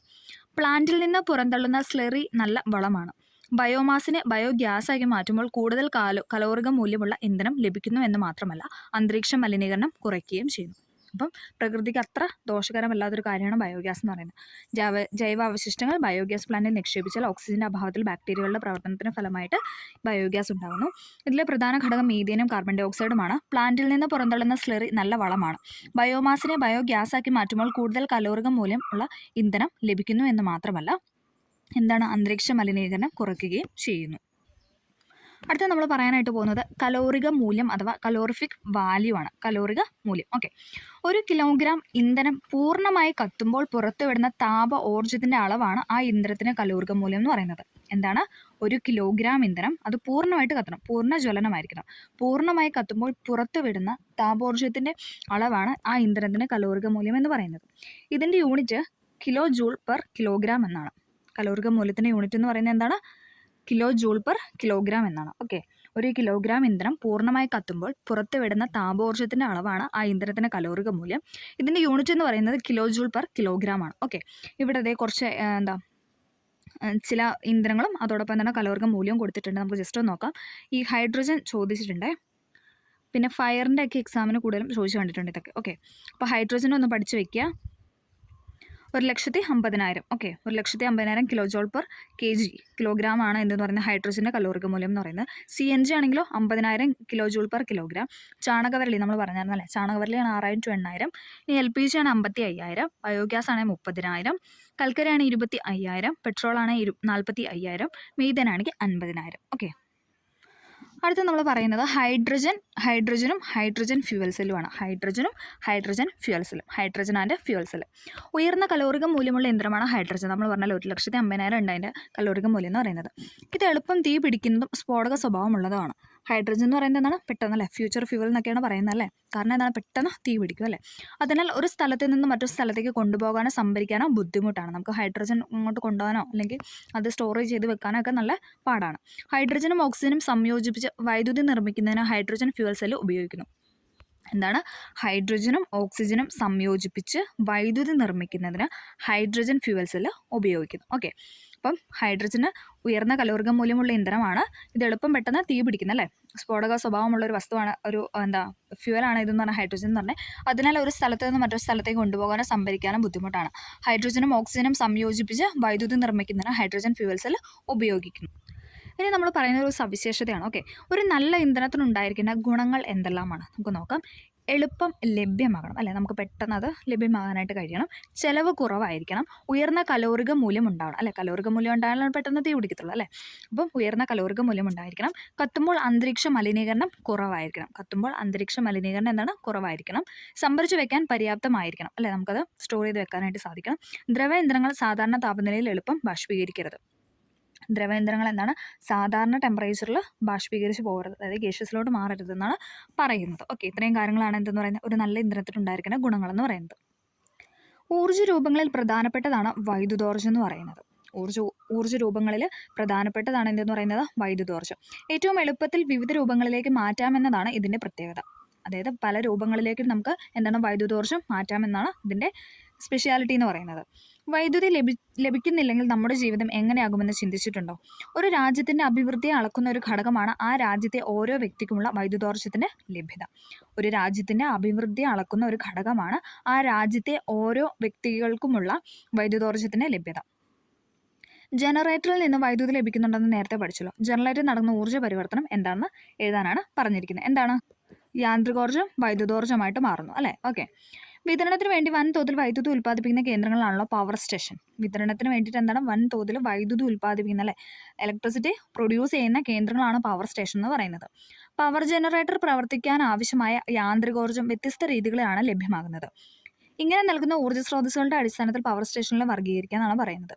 ഒഴുകുന്ന ജലത്തിലൂടെ അല്ലേ, നമുക്കറിയാം കേരളത്തിൽ കൂടുതലും ജലത്തിലൂടെയാണ് അല്ലേ. ഓക്കെ, അപ്പോൾ ഒഴുകുന്ന ജലത്തിലൂടെ hydro electric power station. Okay, നമ്മൾ പറയുന്നത് ഹൈഡ്രോ ഇലക്ട്രിക് പവർ സ്റ്റേഷനാണ്. അതെ, നമ്മൾ ഇവിടെ ഒരു പിക്ചറൊക്കെ കൊടുത്തിട്ടുണ്ട് അല്ലേ, ഡാമിൻ്റെ പിക്ചറൊക്കെ കൊടുത്തിട്ടുണ്ട്. ഉയരത്തിൽ കെട്ടി നിർത്തിയ ജലം പെൻസ്റ്റോക്ക് പൈപ്പ് വഴി താഴേക്ക് ഒഴുക്കി ടർബൈൻ കറക്കി വൈദ്യുതി ഉൽപ്പാദിപ്പിക്കുന്നു. എന്താണ് പറയുന്നത്? ഉയരത്തിൽ കെട്ടി നിർത്തിയ ജലം പെൻസ്റ്റോക്ക് പൈപ്പ് വഴി താഴേക്ക് ഒഴുകി ടർബൈൻ കറക്കി വൈദ്യുതി ഉൽപ്പാദിപ്പിക്കുന്നു. കേരളത്തിൽ പള്ളിവാസൽ, മൂലമറ്റം തുടങ്ങിയ സ്ഥലങ്ങളിൽ ഇത്തരം പവർ സ്റ്റേഷൻ സ്ഥാപിച്ചിട്ടുണ്ട്. എവിടെയൊക്കെയാണ്? പള്ളിവാസലുണ്ട്, പിന്നെ മൂലമറ്റത്തുണ്ട്. ഓക്കെ, ഇവിടെ നടക്കുന്ന ഊർജ്ജമാറ്റം എന്താണ്? സ്ഥിതികോർജ്ജം, ഗതികോർജ്ജം, യാന്ത്രികോർജ്ജം, വൈദ്യുതോർജ്ജം അല്ലേ. നമ്മൾ പറഞ്ഞു കെട്ടി നിർത്തിയേക്കുന്ന വെള്ളമാണ്, അതെന്ന് പറയുന്നത് എന്തോർജ്ജമാണ്? സ്ഥിതികോർജ്ജമാണ്. സ്ഥിതി ചെയ്ത് അല്ലേ, അങ്ങനെ കണക്ട് ചെയ്ത് സ്ഥിതിയായിട്ട് അവിടെ ഇങ്ങനെ സ്ഥിരമായിട്ട് ഇങ്ങനെ ഇട്ടേക്കുന്നു എന്നുള്ള രീതിയിലൊന്ന് കണക്ട് ചെയ്യുക. അപ്പം ഡാമിലൊക്കെ കെട്ടി നിർത്തുന്ന സ്ഥിതികോർജ്ജം. പിന്നെ അത് നമ്മൾ ഒഴുക്കി വിടുന്നു എന്ന് പറഞ്ഞു, അപ്പോൾ അതെന്താണ്? ചലനത്തിൽ വിധേയമാവും, അപ്പോൾ അത് ഗതികോർജ്ജമാണ്. ഓക്കെ, അതിനുശേഷം നമ്മൾ ടർബൈൻ കറക്കി വൈദ്യുതി പ്രൊഡ്യൂസ് ചെയ്യുന്നു എന്നാണ്. അപ്പം അവിടെ ഒരു യാന്ത്രികോർജ്ജം നടക്കുന്നുണ്ട്. ദെൻ എന്താണ്? നമുക്ക് അതിൽ നിന്ന് ഇലക്ട്രിസിറ്റി അഥവാ വൈദ്യുതോർജ്ജം, ഇലക്ട്രിക് എനർജി നമുക്ക് ലഭിച്ചു അല്ലേ. അപ്പോൾ സ്ഥിതികോർജ്ജം, ഗതികോർജ്ജം, ദെൻ യാന്ത്രികോർജ്ജം, വൈദ്യുതോർജ്ജം. അടുത്തത് തെർമൽ പവർ സ്റ്റേഷനാണ്. അടുത്തത് തെർമൽ പവർ സ്റ്റേഷൻ. കൽക്കരി, നാഫ്ത, ലിഗ്നൈറ്റ് എന്നീ ഇന്ധനങ്ങൾ കത്തിച്ച് ജലത്തെ ഉന്നത മർദ്ദത്തിലും താപനിലയിലുമുള്ള നീരാവിയാക്കുന്നു. തെർമൽ പവർ സ്റ്റേഷൻ്റെ കാര്യമാണ് നമ്മൾ പറയുന്നത്. എന്താണ്? കൽക്കരി, നാഫ്ത, ലിഗ്നൈറ്റ് എന്നീ ഇന്ധനങ്ങൾ കത്തിച്ച് ജലത്തെ എന്താണ്? ഉന്നത മർദ്ദത്തിലും താപനിലയിലുമുള്ള നീരാവിയാക്കുന്നു. നീരാവിയുടെ ശക്തി ഉപയോഗിച്ച് ടർബൈൻ കറക്കി വൈദ്യുതി ഉൽപ്പാദിപ്പിക്കുന്നു. എന്നിട്ട് എന്താണ്? ആ നീരാവിക്ക് ഉണ്ടാകുന്ന ആ ഒരു ശക്തി ഉപയോഗിച്ച്, ആ ഒരു ഫോഴ്സ് വെച്ചിട്ട് എന്താണ്? ടർബൈൻ കറക്കി വൈദ്യുതി പ്രൊഡ്യൂസ് ചെയ്യുന്നു. നെയ്വേലി, കായംകുളം തുടങ്ങിയ സ്ഥലങ്ങളിൽ ഇത്തരം പവർ സ്റ്റേഷൻ വ്യാപിച്ചിട്ടുണ്ട്. അപ്പോൾ നമ്മൾ പറഞ്ഞു എന്താണ്? പവർ സ്റ്റേഷൻ എവിടെയൊക്കെയാണ് ഉള്ളത്? മൂലമറ്റത്തുണ്ട്, പിന്നെ പള്ളിവാസലുണ്ടെന്ന് പറഞ്ഞു. ഇനി തെർമൽ പവർ സ്റ്റേഷൻ എവിടെയുള്ളതെന്ന് ചോദിച്ചു കഴിഞ്ഞാൽ എവിടെയാണ്? നെയ്വേലി, കായംകുളം. ഓക്കെ, അവിടെ നടക്കുന്ന ഊർജ്ജമാറ്റം എന്താണ്? രാസോർജ്ജം, താപോർജ്ജം, യാന്ത്രികോർജ്ജം, വൈദ്യുതോർജ്ജം. അവിടെ അല്ല നമ്മൾ പറഞ്ഞു കൽക്കരി, നാഫ്ത, ലിഗ്നൈറ്റ് ഇതൊക്കെ വെച്ചിട്ടാണ്, അതൊക്കെ കത്തിച്ചിട്ടാണ് നമ്മൾ പറഞ്ഞത്. അപ്പോൾ അവിടെ എന്താണ്? രാസോർജ്ജമാണ് നടക്കുന്നത്. എന്നിട്ട് നമ്മൾ എന്താണ്? താപനിലയിലുള്ള നീരാവിയൊക്കെ മാറ്റുന്നു. അപ്പോൾ അവിടെ താപോർജ്ജം നടക്കുന്നുണ്ട്. ദെൻ എന്താണ്? യാന്ത്രികോർജ്ജം, അതിനുശേഷം വൈദ്യുതോർജ്ജമായിട്ട് മാറുന്നു. ഓക്കെ, അടുത്തത് സൂര്യനിൽ നിന്ന് വ്യത്യസ്ത ഊർജ്ജരൂപങ്ങൾ നമുക്ക് ലഭിക്കുന്നുണ്ട് അല്ലേ. നമുക്കറിയാം സൂര്യനിൽ നിന്ന് എന്താണ്? വ്യത്യസ്ത ഊർജ്ജരൂപങ്ങൾ നമുക്ക് ലഭിക്കുന്നുണ്ട്. സൗരോർജ്ജത്തെ പരമാവധി പ്രയോജനപ്പെടുത്താനുള്ള ശ്രമങ്ങൾ അടുത്ത കാലത്തായിട്ട് പുരോഗമിച്ച് വരുന്നു. ഏതെല്ലാം ഉപകരണങ്ങളിലൂടെയാണ് നാം സൗരോർജ്ജം ഉപയോഗപ്പെടുത്തുന്നത്? നോക്കിക്കേ, solar cooker, solar water heater, നമുക്കറിയാം സോളാർ പാനൽ, ഇതൊക്കെ എന്താണ്? നമ്മൾ സൺലൈറ്റ് വഴി നമ്മൾ എനർജി പ്രൊഡ്യൂസ് ചെയ്യാൻ വേണ്ടിയിട്ട് ഉപയോഗിക്കുന്നത്. ഓക്കെ, സൗരോർജ്ജത്തിൽ നിന്ന് വൈദ്യുതോർജ്ജം എന്താണ്? ഇലക്ട്രിസിറ്റി ഫ്രം സോളാർ എനർജി അല്ലെ. സൂര്യനിൽ നിന്നുള്ള എന്താണ്? നമ്മൾ എനർജി, അതായത് വൈദ്യുതോർജ്ജം പ്രൊഡ്യൂസ് ചെയ്യുന്ന കാര്യമാണ് നമ്മൾ പറയാൻ പോകുന്നത്. ഓക്കെ, സൂര്യനിൽ നിന്ന് വരുന്ന പ്രകാശോർജ്ജത്തെ, അതായത് സൂര്യനിൽ നിന്ന് നമുക്ക് എന്താണ്? ലൈറ്റ് എനർജി അഥവാ പ്രകാശോർജ്ജമാണ് ലഭിക്കുന്നത് അല്ലേ. പ്രകാശോർജ്ജത്തെ വൈദ്യുത ഊർജ്ജമാക്കി മാറ്റുന്ന ഒരു ഉപകരണമാണ് സോളാർ സെൽ എന്ന് പറയുന്നത്. എന്താണ്? സോളാർ സെല്ലിൻ്റെ പ്രവർത്തനത്തെ എന്താ? ഊർജ്ജത്തെ വൈദ്യുതോർജ്ജമാക്കി മാറ്റുന്നു. ഓക്കെ, സൂര്യനിൽ നിന്ന് വരുന്ന പ്രകാശോർജ്ജത്തെ വൈദ്യുതോർജ്ജമാക്കി മാറ്റുന്ന ഒരു ഉപകരണമാണ് സോളാർ സെല്ല്. ഇതൊരു പി എൻ സന്ധി ഡയോഡാണ്. സിലിക്കൺ കൊണ്ട് നിർമ്മിച്ച ഇതിൻ്റെ എൻ ഭാഗത്ത് സൂര്യപ്രകാശം പതിക്കുമ്പോൾ പി ഭാഗത്തുണ്ടാകുന്ന നേരിയ ഇലക്ട്രോൺ പ്രവാഹമാണ് വൈദ്യുത പ്രവാഹത്തിന് കാരണം. അതായത് പി ഒരു സൈഡിൽ പി, ഒരു സൈഡിൽ എൻ ആണ്. ഓക്കെ, ആ എൻ എന്ന് എഴുതിയിരിക്കുന്ന ആ ഒരു ഭാഗത്ത് എന്താണ്? സൂര്യൻ്റെ ലൈറ്റ്, അതായത് സൺലൈറ്റ് നമുക്ക് പതിക്കുന്നു. സൺലൈറ്റ് പതിക്കുമ്പോൾ എന്താണ്? അതിൻ്റെ ഓപ്പോസിറ്റായ പി ഭാഗത്ത് എന്താണ്? നേരിയ ഇലക്ട്രോൺ പ്രവാഹമാണ് വൈദ്യുത പ്രവാഹത്തിന് കാരണം. ഈ പ്രതിഭാസമാണ് ഫോട്ടോ വോൾട്ടോയിക് പ്രഭാവം എന്ന് പറയുന്നത്. അപ്പോൾ ഇങ്ങനെ വൈദ്യുതോർജ്ജം പ്രൊഡ്യൂസ് ചെയ്യുന്നതിനാണ് നമ്മൾ ഫോട്ടോ വോൾട്ടോയിക് പ്രഭാവം എന്ന് പറയുന്നത്. ഇങ്ങനെ ലഭിക്കുന്ന വൈദ്യുതിയാണ് ബാറ്ററികളിൽ സംഭരിച്ച് ആവശ്യമായ സന്ദർഭങ്ങളിൽ ഉപയോഗപ്പെടുത്തുന്നത്.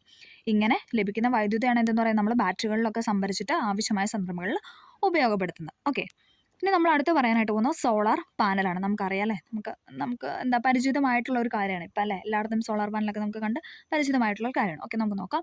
ഒരു സോളാർ സെല്ലിൽ നിന്ന് തുച്ഛമായ വോൾട്ടേജും കറണ്ടും മാത്രമേ ലഭിക്കുകയുള്ളൂ. എന്താണ്? ഒരു സോളാർ സെല്ലിൽ, നമ്മളിപ്പോൾ പറഞ്ഞു സെല്ലിൻ്റെ കാര്യം നമ്മൾ പറഞ്ഞല്ലേ, ബാറ്ററിയുടെ കാര്യം നമ്മൾ പറഞ്ഞു.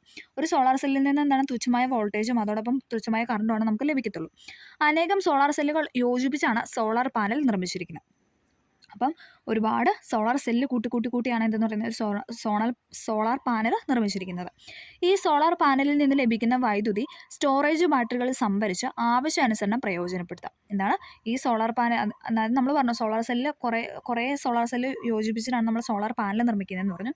അപ്പോൾ ആ സോളാർ പാനലിൽ നമുക്ക് ലഭിക്കുന്ന വൈദ്യുതി എന്ത് ചെയ്യാം? നമുക്കൊരു സ്റ്റോറേജ് ബാറ്ററിയിൽ സംഭരിച്ച് വയ്ക്കാം, നമുക്ക് സ്റ്റോർ ചെയ്യാം. എന്നിട്ട് നമ്മുടെ ആവശ്യത്തിനനുസരിച്ച് നമുക്ക് പ്രയോജനപ്പെടുത്താം. ഓക്കെ, തെരുവ് വിളക്കുകൾ പ്രവർത്തിപ്പിക്കാൻ സോളാർ പാനലുകൾ വ്യാപകമായി ഉപയോഗിക്കുന്നുണ്ട്. കൃത്രിമ ഉപഗ്രഹങ്ങളുടെ ഊർജ്ജ ആവശ്യങ്ങൾക്ക് സോളാർ പാനലുകളാണ് പ്രയോജനപ്പെടുത്തുന്നത്. ഇപ്പോൾ ആയിരക്കണക്കിന് കിലോവാട്ട് വൈദ്യുതി ഉൽപ്പാദിപ്പിക്കുന്ന സോളാർ വോൾട്ടോയിക് പവർ പ്ലാന്റുകൾ പ്രവർത്തനത്തിൽ ഉണ്ട്. എന്താണ്, ആയിരക്കണക്കിന് കിലോ വാട്ട് വൈദ്യുതി ഉൽപ്പാദിപ്പിക്കുന്ന സോളാർ വോൾട്ടേക് പവർ പ്ലാന്റ് ഇപ്പോൾ നിലവിലുണ്ടെന്നാണ് പറയുന്നത്. നെടുമ്പാശ്ശേരി അന്താരാഷ്ട്ര വിമാനത്താവളത്തിലെ സൗരോർജ്ജ പ്ലാന്റ് ഇത്തരത്തിൽ ഒന്നാണ്. നമുക്കൊരു എക്സാമ്പിളായിട്ട് പറയാവുന്ന ഒരു കാര്യമാണ് എന്തെന്ന് പറയുന്നത്, നെടുമ്പാശ്ശേരി അന്താരാഷ്ട്ര വിമാനത്താവളം അല്ലേ, കൊച്ചി അന്താരാഷ്ട്ര വിമാനത്താവളത്തിലെ സൗരോർജ്ജ പവർ പ്ലാന്റ് എന്ന് പറയുന്നത്. ഇവിടെ പിക്ചർ ഇതാണ് സോളാർ പാനൽ എന്ന് പറയുന്നത്. നമ്മൾ പറഞ്ഞല്ലോ അനേകം സോളാർ സെല്ല് ചേർത്തിട്ടാണ് സോളാർ പാനൽ ഉണ്ടാക്കുന്നതെന്ന് പറഞ്ഞു. എന്നിട്ട് നമുക്ക് ആവശ്യാനുസരണം നമുക്കത് യൂസ് ചെയ്യാം, സ്റ്റോർ ചെയ്ത് വെച്ചിട്ട് നമുക്ക് യൂസ് ചെയ്യാം. നെടുമ്പാശ്ശേരി വിമാനത്താവളത്തിലെ സോളാർ പവർ പ്ലാന്റ്, വിമാനത്താവളത്തിലെ മുഴുവൻ പ്രവർത്തനങ്ങളും ഈ ഊർജ്ജമാണ് ഉപയോഗിക്കുന്നത്. ബാക്കിയുള്ളത് KSEBിക്ക് നൽകുന്നു. ഓക്കെ. പകല് സോളാർ പാനലിൽ ഉൽപ്പാദിപ്പിക്കുന്ന അധിക വൈദ്യുതി പവർ ഗ്രിഡിലേക്ക് നൽകിയാൽ ഊർജ്ജ പ്രതിസന്ധിക്ക് ഒരു പരിഹാരമാവില്ലേ? ഇപ്പോൾ കേരളത്തിൽ പല സ്ഥാപനങ്ങളും ഈ രീതിയാണ് പ്രയോജനപ്പെടുത്തുന്നത് അല്ലേ. അതായത് നമുക്ക് ആവശ്യമുള്ള സമയത്ത് മാത്രം യൂസ് ചെയ്യുന്നത്, അതുവരെ എന്താ സ്റ്റോർ ചെയ്ത് വെക്കുന്നു. അപ്പോൾ എന്താണ്, നമുക്ക് ഊർജ്ജം നഷ്ടപ്പെടത്തില്ല, നമുക്കത് യൂസ് ചെയ്യാനായിട്ട് പറ്റും. ഓക്കെ. സൗരോർജ്ജത്തിൽ നിന്ന് താപോർജ്ജം, നമ്മളിനി അടുത്ത് പറയാനായിട്ട് പോകുന്നത് heat energy from solar energy അഥവാ സൗരോർജ്ജത്തിൽ നിന്ന് താപോർജ്ജം. ഇവിടെ അതിന് കുറച്ച് എക്സാമ്പിളൊക്കെയാണ് തന്നെ, സോളാർ കുക്കർ, പിന്നെന്താണ് സോളാർ വാട്ടർ ഹീറ്റർ, അതിനൊക്കെ നമുക്ക് കുട്ടികൾക്ക് ഇങ്ങനെ പരീക്ഷണം ചെയ്യാൻ വേണ്ടിയിട്ട് ഉള്ള കാര്യങ്ങളാണ് കൊടുത്തിരിക്കുന്നത്. നമുക്കതൊന്നും വേണ്ട. സോളാർ തെർമൽ പവർ പ്ലാന്റ് ആണ് നമ്മളടുത്ത് പറയുന്നത്. സോളാർ തെർമൽ പവർ പ്ലാന്റ് ഇവിടെ സൗരോർജ്ജം ഉപയോഗിച്ച് വൈദ്യുതി ഉൽപ്പാദിപ്പിക്കുന്നു. കോൺകേവ് റിഫ്ലക്ടറുകളിൽ ഉപയോഗിച്ച് സൂര്യരശ്മികളെ കറുത്ത പെയിന്റ് അടിച്ചതും ജലം നിറച്ചതുമായ പൈപ്പുകളിൽ ഫോക്കസ് ചെയ്യുന്നു. തത്ഫലമായി ജലം തിളച്ച് നീരാവിയാകുന്നു. ഈ നീരാവി ഉപയോഗിച്ച് സ്റ്റീം ടർബൈൻ തിരിച്ച് ജനറേറ്റർ പ്രവർത്തിപ്പിക്കുന്നു. ഇന്ത്യയിൽ 10ഓളം സോളാർ തെർമൽ പവർ പ്ലാന്റുകൾ പ്രവർത്തിക്കുന്നുണ്ട്. അതിലേറ്റവും കൂടുതലുള്ളത് രാജസ്ഥാനിലാണ്. ഇവിടെ പിക്ചറൊക്കെ കൊടുത്തിട്ടുണ്ട്. ഓക്കെ. സൗരോർജ്ജം നേരിട്ട് പ്രയോജനപ്പെടുത്തുന്ന ഏതാനും ഉപകരണങ്ങൾ പരിചയപ്പെട്ട് കഴിച്ചു. കാറ്റ്, തിരമാല എന്നിങ്ങനെയുള്ള മിക്ക പ്രതിഭാസങ്ങൾക്കും കാരണം സൂര്യനാണല്ലോ. അപ്പോൾ അവയിൽ നിന്നുള്ള ഊർജ്ജത്തിൻ്റെ ഉറവിടമായി സൂര്യനെ കണക്കാക്കാമെന്നാണ് പറയുന്നത്. ഇനി ഇവിടെ ഒരു ബോക്സ് കൊടുത്തിട്ട് നമുക്ക് ജസ്റ്റ് ഒന്ന് നോക്കാം. ഡെൻമാർക്ക് അറിയപ്പെടുന്നത് കാറ്റിൻ്റെ രാജ്യമെന്നാണ്. അപ്പോൾ ഡെൻമാർക്ക് അറിയപ്പെടുന്നത് എന്താണ്? കാറ്റിൻ്റെ രാജ്യമെന്നാണ്. ഈ രാജ്യത്തെ വൈദ്യുതിയുടെ 25% ഉൽപ്പാദിപ്പിക്കുന്ന കാറ്റാടി പാടങ്ങളിലൂടെയാണ്. കാറ്റ് ഉപയോഗിച്ച് വൈദ്യുതി നിർമ്മിക്കുന്ന കാര്യത്തിൽ ജർമ്മനിയാണ് ഒന്നാമത്. കാറ്റ് ഉപയോഗിച്ച് വൈദ്യുതി ഉൽപ്പാദിപ്പിക്കുന്ന കാര്യത്തിൽ ജർമ്മനിയാണ് ഒന്നാമത്. ഈ കാര്യത്തിൽ ഇന്ത്യയുടെ സ്ഥാനം 5ആണ്. നമുക്കുള്ള കാറ്റിൽ ഉപയോഗിച്ച് നമ്മൾ എനർജി പ്രൊഡ്യൂസ് ചെയ്യുന്നതിൽ നമ്മുടെ സ്ഥാനം 5ആണ്. ഓക്കെ. നമ്മുടെ രാജ്യത്തെ കാറ്റിൻ്റെ സാധ്യതകൾ പ്രയോജനപ്പെടുത്തുകയാണെങ്കിൽ ഏകദേശം 45,000 മെഗാവാട്ട് വൈദ്യുതി ഉൽപ്പാദിപ്പിക്കാനായിട്ട് സാധിക്കും. ഇപ്പോൾ ഇന്ത്യയിൽ ഏറ്റവും കൂടുതൽ കാറ്റിൽ നിന്ന് വൈദ്യുതി ഉൽപ്പാദിപ്പിക്കുന്നത് തമിഴ്നാട്ടിലെ കന്യാകുമാരി ജില്ലയിലാണ്. അതായത് ഇന്ത്യയിലെ സ്റ്റേറ്റ് നമ്മുടെ രാജ്യം എടുത്തു കഴിഞ്ഞാൽ അവിടെ ഏറ്റവും കൂടുതൽ പ്രൊഡ്യൂസ് ചെയ്യുന്ന എവിടെയാണ്? തമിഴ്നാട്ടിലെ കന്യാകുമാരിയിലാണ്. ഇത് 380 മെഗാവാട്ട് ഉണ്ട്. കേരളത്തിൽ രാമക്കൽമേട്ടിലും കഞ്ചിക്കോട്ടും ഈ തരത്തിൽ വൈദ്യുതി ഉൽപ്പാദനം നടക്കുന്നു. കേരളത്തിൽ രാമക്കൽമേട്ടിലും പിന്നെ കഞ്ചിക്കോട്ടും ഈ തരത്തിൽ നമ്മൾ കാറ്റ് ഉപയോഗിച്ച് വൈദ്യുതി പ്രൊഡ്യൂസ് ചെയ്യും. ഓക്കെ. അടുത്തത് കാറ്റിൽ നിന്ന് ഊർജ്ജം, എനർജി ഫ്രം വിൻഡ്. പുനഃസ്ഥാപിക്കാൻ കഴിയുന്നതും പരിസ്ഥിതി സൗഹൃദപരവുമായ ഒരു നല്ല ഊർജ്ജ രൂപമാണ് വിൻഡ് എനർജി അഥവാ കാറ്റിൽ നിന്നുള്ള ഊർജ്ജം. ഓക്കെ. പവനോർജ്ജം. കാറ്റിൻ്റെ ശക്തി ഉപയോഗിച്ച് ടർബൈൻ കറക്കി ജനറേറ്റർ പ്രവർത്തിപ്പിച്ച് വൈദ്യുതി ഉൽപ്പാദിപ്പിക്കുന്നു. എന്താണ്? കാറ്റിൻ്റെ ശക്തി ഉപയോഗിച്ച്, അല്ലെ, കാറ്റ് ഏത് ദിശയിലോട്ടാണോ വീശുന്നത് അല്ലെ, ആ ഒരു ഇതനുസരിച്ച് ടർബൈൻ കറക്കി ജനറേറ്റർ പ്രവർത്തിപ്പിച്ച് വൈദ്യുതി പ്രൊഡ്യൂസ് ചെയ്യുന്നു. ഇവിടെ വൈദ്യുതി ഉൽപ്പാദനത്തിന് ആവർത്തന ചെലവുകൾ ആവശ്യമായി വരുന്നില്ല. പക്ഷേ ചില പരിമിതികൾ ഇതിനുണ്ട്. വർഷത്തിൽ കൂടുതൽ സമയം കാറ്റ് ലഭിക്കുന്ന സ്ഥലത്ത് മാത്രമേ ഇത് സ്ഥാപിക്കാനായിട്ട് സാധിക്കൂ, അല്ലേ. എപ്പോഴും തന്നെ കാറ്റ് വീശുന്ന ഒരു ഏരിയയിലാണ് നമുക്ക് ഇങ്ങനെ ഇത് സ്ഥാപിക്കാൻ ആയിട്ട് കഴിയത്തുള്ളൂ. കാറ്റില്ലാത്തപ്പോൾ വൈദ്യുതി ഉപയോഗിക്കാൻ സംഭരണ സംവിധാനം വേണ്ടിവരും. 1 മെഗാവാട്ട് വൈദ്യുതി ഉൽപ്പാദിപ്പിക്കണമെങ്കിൽ ഏകദേശം 2 ഹെക്ടർ സ്ഥലം ആവശ്യമായിരിക്കും. 1 മെഗാവാട്ട് വൈദ്യുതി നമ്മൾ പ്രൊഡ്യൂസ് ചെയ്യണമെങ്കിൽ ഏകദേശം 2 ഹെക്ടർ സ്ഥലമാണ് ആവശ്യമായിട്ടുള്ളത്. കാറ്റാടി സ്ഥാപിക്കണമെങ്കിൽ ചിലവ് വളരെ കൂടുതലാണ്. കൊടുങ്കാറ്റ്, പേമാരി, ചൂട് എന്നിവ മൂലം കാറ്റടിക്കുണ്ടാവുന്ന കേടുപാടുകൾ മാറ്റുന്നതിന് ചിലവ് കൂടുതലായിട്ട് വരും. അതെന്താണ്? കൊടുങ്കാറ്റ് വരുമ്പോഴും അതായത് പേമാരി, ചൂട് ഇതൊക്കെ മൂലം കാറ്റാടിക്കുണ്ടാകുന്ന എന്തെങ്കിലും കേടുപാടുകൾ അതിനെന്തെങ്കിലും പറ്റിക്കഴിഞ്ഞാൽ അതിൻ്റെ ചിലവെന്ന് പറയുന്നത് നല്ല കൂടുതലാണെന്നാണ് പറയുന്നത്. ഒരു മിനി മോട്ടോർ, പേപ്പർ, ഫാൻ എന്നിവ ഉപയോഗിച്ച് കാറ്റാടിയുടെ മാതൃക ഉണ്ടാക്കി പ്രവർത്തിപ്പിക്കുന്നതാണ് പറയുന്നത്. ഓക്കെ. അപ്പോൾ നമ്മൾ പറഞ്ഞത് എന്താണ്? കാറ്റിൽ നിന്നുള്ള ഊർജ്ജം, കാറ്റാടിയുടെ വിൻഡ് എനർജിയുടെ കാര്യമാണല്ലോ നമ്മൾ പറഞ്ഞു വെച്ചത്. ഓക്കെ. അടുത്തത് കടലിൽ നിന്ന് ഊർജ്ജം, എനർജി ഫ്രം സീ. നമ്മൾ അടുത്ത് പറയാനായിട്ട് പോകുന്നത് കടലിൽ നിന്നുള്ള ഊർജ്ജം അഥവാ എനർജി ഫ്രം സീ. ഭൂമിയുടെ ഉപരിതലത്തിൽ 2/3 ഭാഗം ജലമാണ്. നമ്മൾ പഠിച്ചിട്ടുണ്ടല്ലേ, ജോഗ്രഫിയുടെ ക്ലാസ്സിൽ നമ്മൾ പഠിച്ചിട്ടുണ്ട്. എന്താണ്? ഭൂമിയുടെ ഉപരിതലത്തിൽ 2/3 ഭാഗം ജലമാണ്. അതുകൊണ്ട് തന്നെ സമുദ്രം ഒരു വലിയ ഊർജ്ജ സ്രോതസ്സാണ്. സമുദ്രം എന്ന് പറയുന്നത് എന്താണ്? ഒരു ഊർജ്ജ സ്രോതസ്സാണ്. തിരമാല, വേലിയേറ്റം, സമുദ്രതാപം എന്നിവ സമുദ്രത്തിൽ നിന്ന് ഊർജ്ജം ലഭ്യമാക്കാൻ സാധിക്കുന്ന പ്രതിഭാസങ്ങളാണ്. ഇതൊക്കെയാണ് തിരമാല, വേലിയേറ്റം, സമുദ്രതാപം. ഇതൊക്കെ സമുദ്രത്തിൽ നിന്ന് നമുക്ക് ഊർജ്ജം ലഭ്യമാക്കാൻ സാധിക്കുന്ന പ്രതിഭാസങ്ങളാണ്. നമുക്ക് നോക്കാം ടൈഡൽ എനർജി അഥവാ വേലിയേറ്റ ഊർജ്ജം. ഭൂമിയും ചന്ദ്രനും തമ്മിലുള്ള ഗുരുത്വാകർഷണമാണ് വേലിയേറ്റത്തിന് കാരണമെന്ന് നമ്മൾ പഠിച്ചിട്ടുണ്ട്. എന്താണ്? ഭൂമിയും ചന്ദ്രനും തമ്മിലുള്ള ഗുരുത്വാകർഷണമാണ് വേലിയേറ്റത്തിന് കാരണം. ഈ വേലിയേറ്റ ഊർജ്ജം പ്രയോജനപ്പെടുത്തി വൈദ്യുതി നിർമ്മിക്കാനായിട്ട് സാധിക്കുമോ? ഇവിടെ ഒരു ചിത്രം കൊടുത്തിട്ടുണ്ട്. വേലിയേറ്റ നില, ദെൻ ടർബൈൻ കറക്കി സമുദ്രത്തിൽ നിന്ന് എന്താണ് എനർജി പ്രൊഡ്യൂസ് ആവുന്നു. ഓക്കെ, അടുത്ത തിരമാലയിൽ നിന്നുള്ള ഊർജ്ജമാണ് പറയുന്നത്. ഓക്കെ, നമ്മളിപ്പോൾ വേലിയേറ്റ ഊർജ്ജം പറഞ്ഞു. ഇനി അടുത്ത നമ്മൾ സമുദ്രത്തിൽ നിന്നാണ് തിരമാലയിൽ നിന്നുള്ള ഊർജ്ജമാണ് പറയുന്നത്. തിരമാലകളുടെ ശക്തി ഉപയോഗിച്ച് ടർബൈൻ കറക്കി ജനറേറ്റർ പ്രവർത്തിപ്പിച്ച് വൈദ്യുതി ഉണ്ടാക്കാം. എന്താണ്? തിരമാലകളുടെ ശക്തി ഉപയോഗിച്ച് ടർബൈൻ കറക്കി ജനറേറ്റർ പ്രവർത്തിപ്പിച്ച് വൈദ്യുതി ഉണ്ടാക്കാം. ഇത്തരത്തിൽ തിരമാലകളിൽ നിന്ന് വൈദ്യുതോർജ്ജം നിർമ്മിക്കുന്നതിനുള്ള വിവിധ മാർഗ്ഗങ്ങൾ അടിസ്ഥാനത്തിൽ ഇന്ത്യയിലും നടക്കുന്നുണ്ട്. അടുത്തതാണ് സമുദ്ര താപോർജ്ജം അഥവാ ഓഷ്യൻ തെർമൽ എനർജി. സമുദ്രത്തിൻ്റെ ഉപരിതലം സൂര്യപ്രകാശരശ്മികളാൽ ഉയർന്ന താപനിലയിലായിരിക്കും. എന്നാൽ വളരെ ആഴത്തിൽ താപനില വളരെ കുറവായിരിക്കും. എന്താണ്? സമുദ്രത്തിൻ്റെ ഉപരിതലം അല്ലേ, മുകൾ ഭാഗത്ത് എന്താണ് പ്രകാശരശ്മികളാൽ സൂര്യൻ്റെ പ്രകാശമേറ്റ് നല്ല താപനിലയിലായിരിക്കും. പക്ഷേ അടിത്തട്ടിൽ അല്ലെങ്കിൽ ആഴത്തിൽ എന്തായിരിക്കും താപനില എന്ന് പറയുന്നത് വളരെ കുറവായിരിക്കും.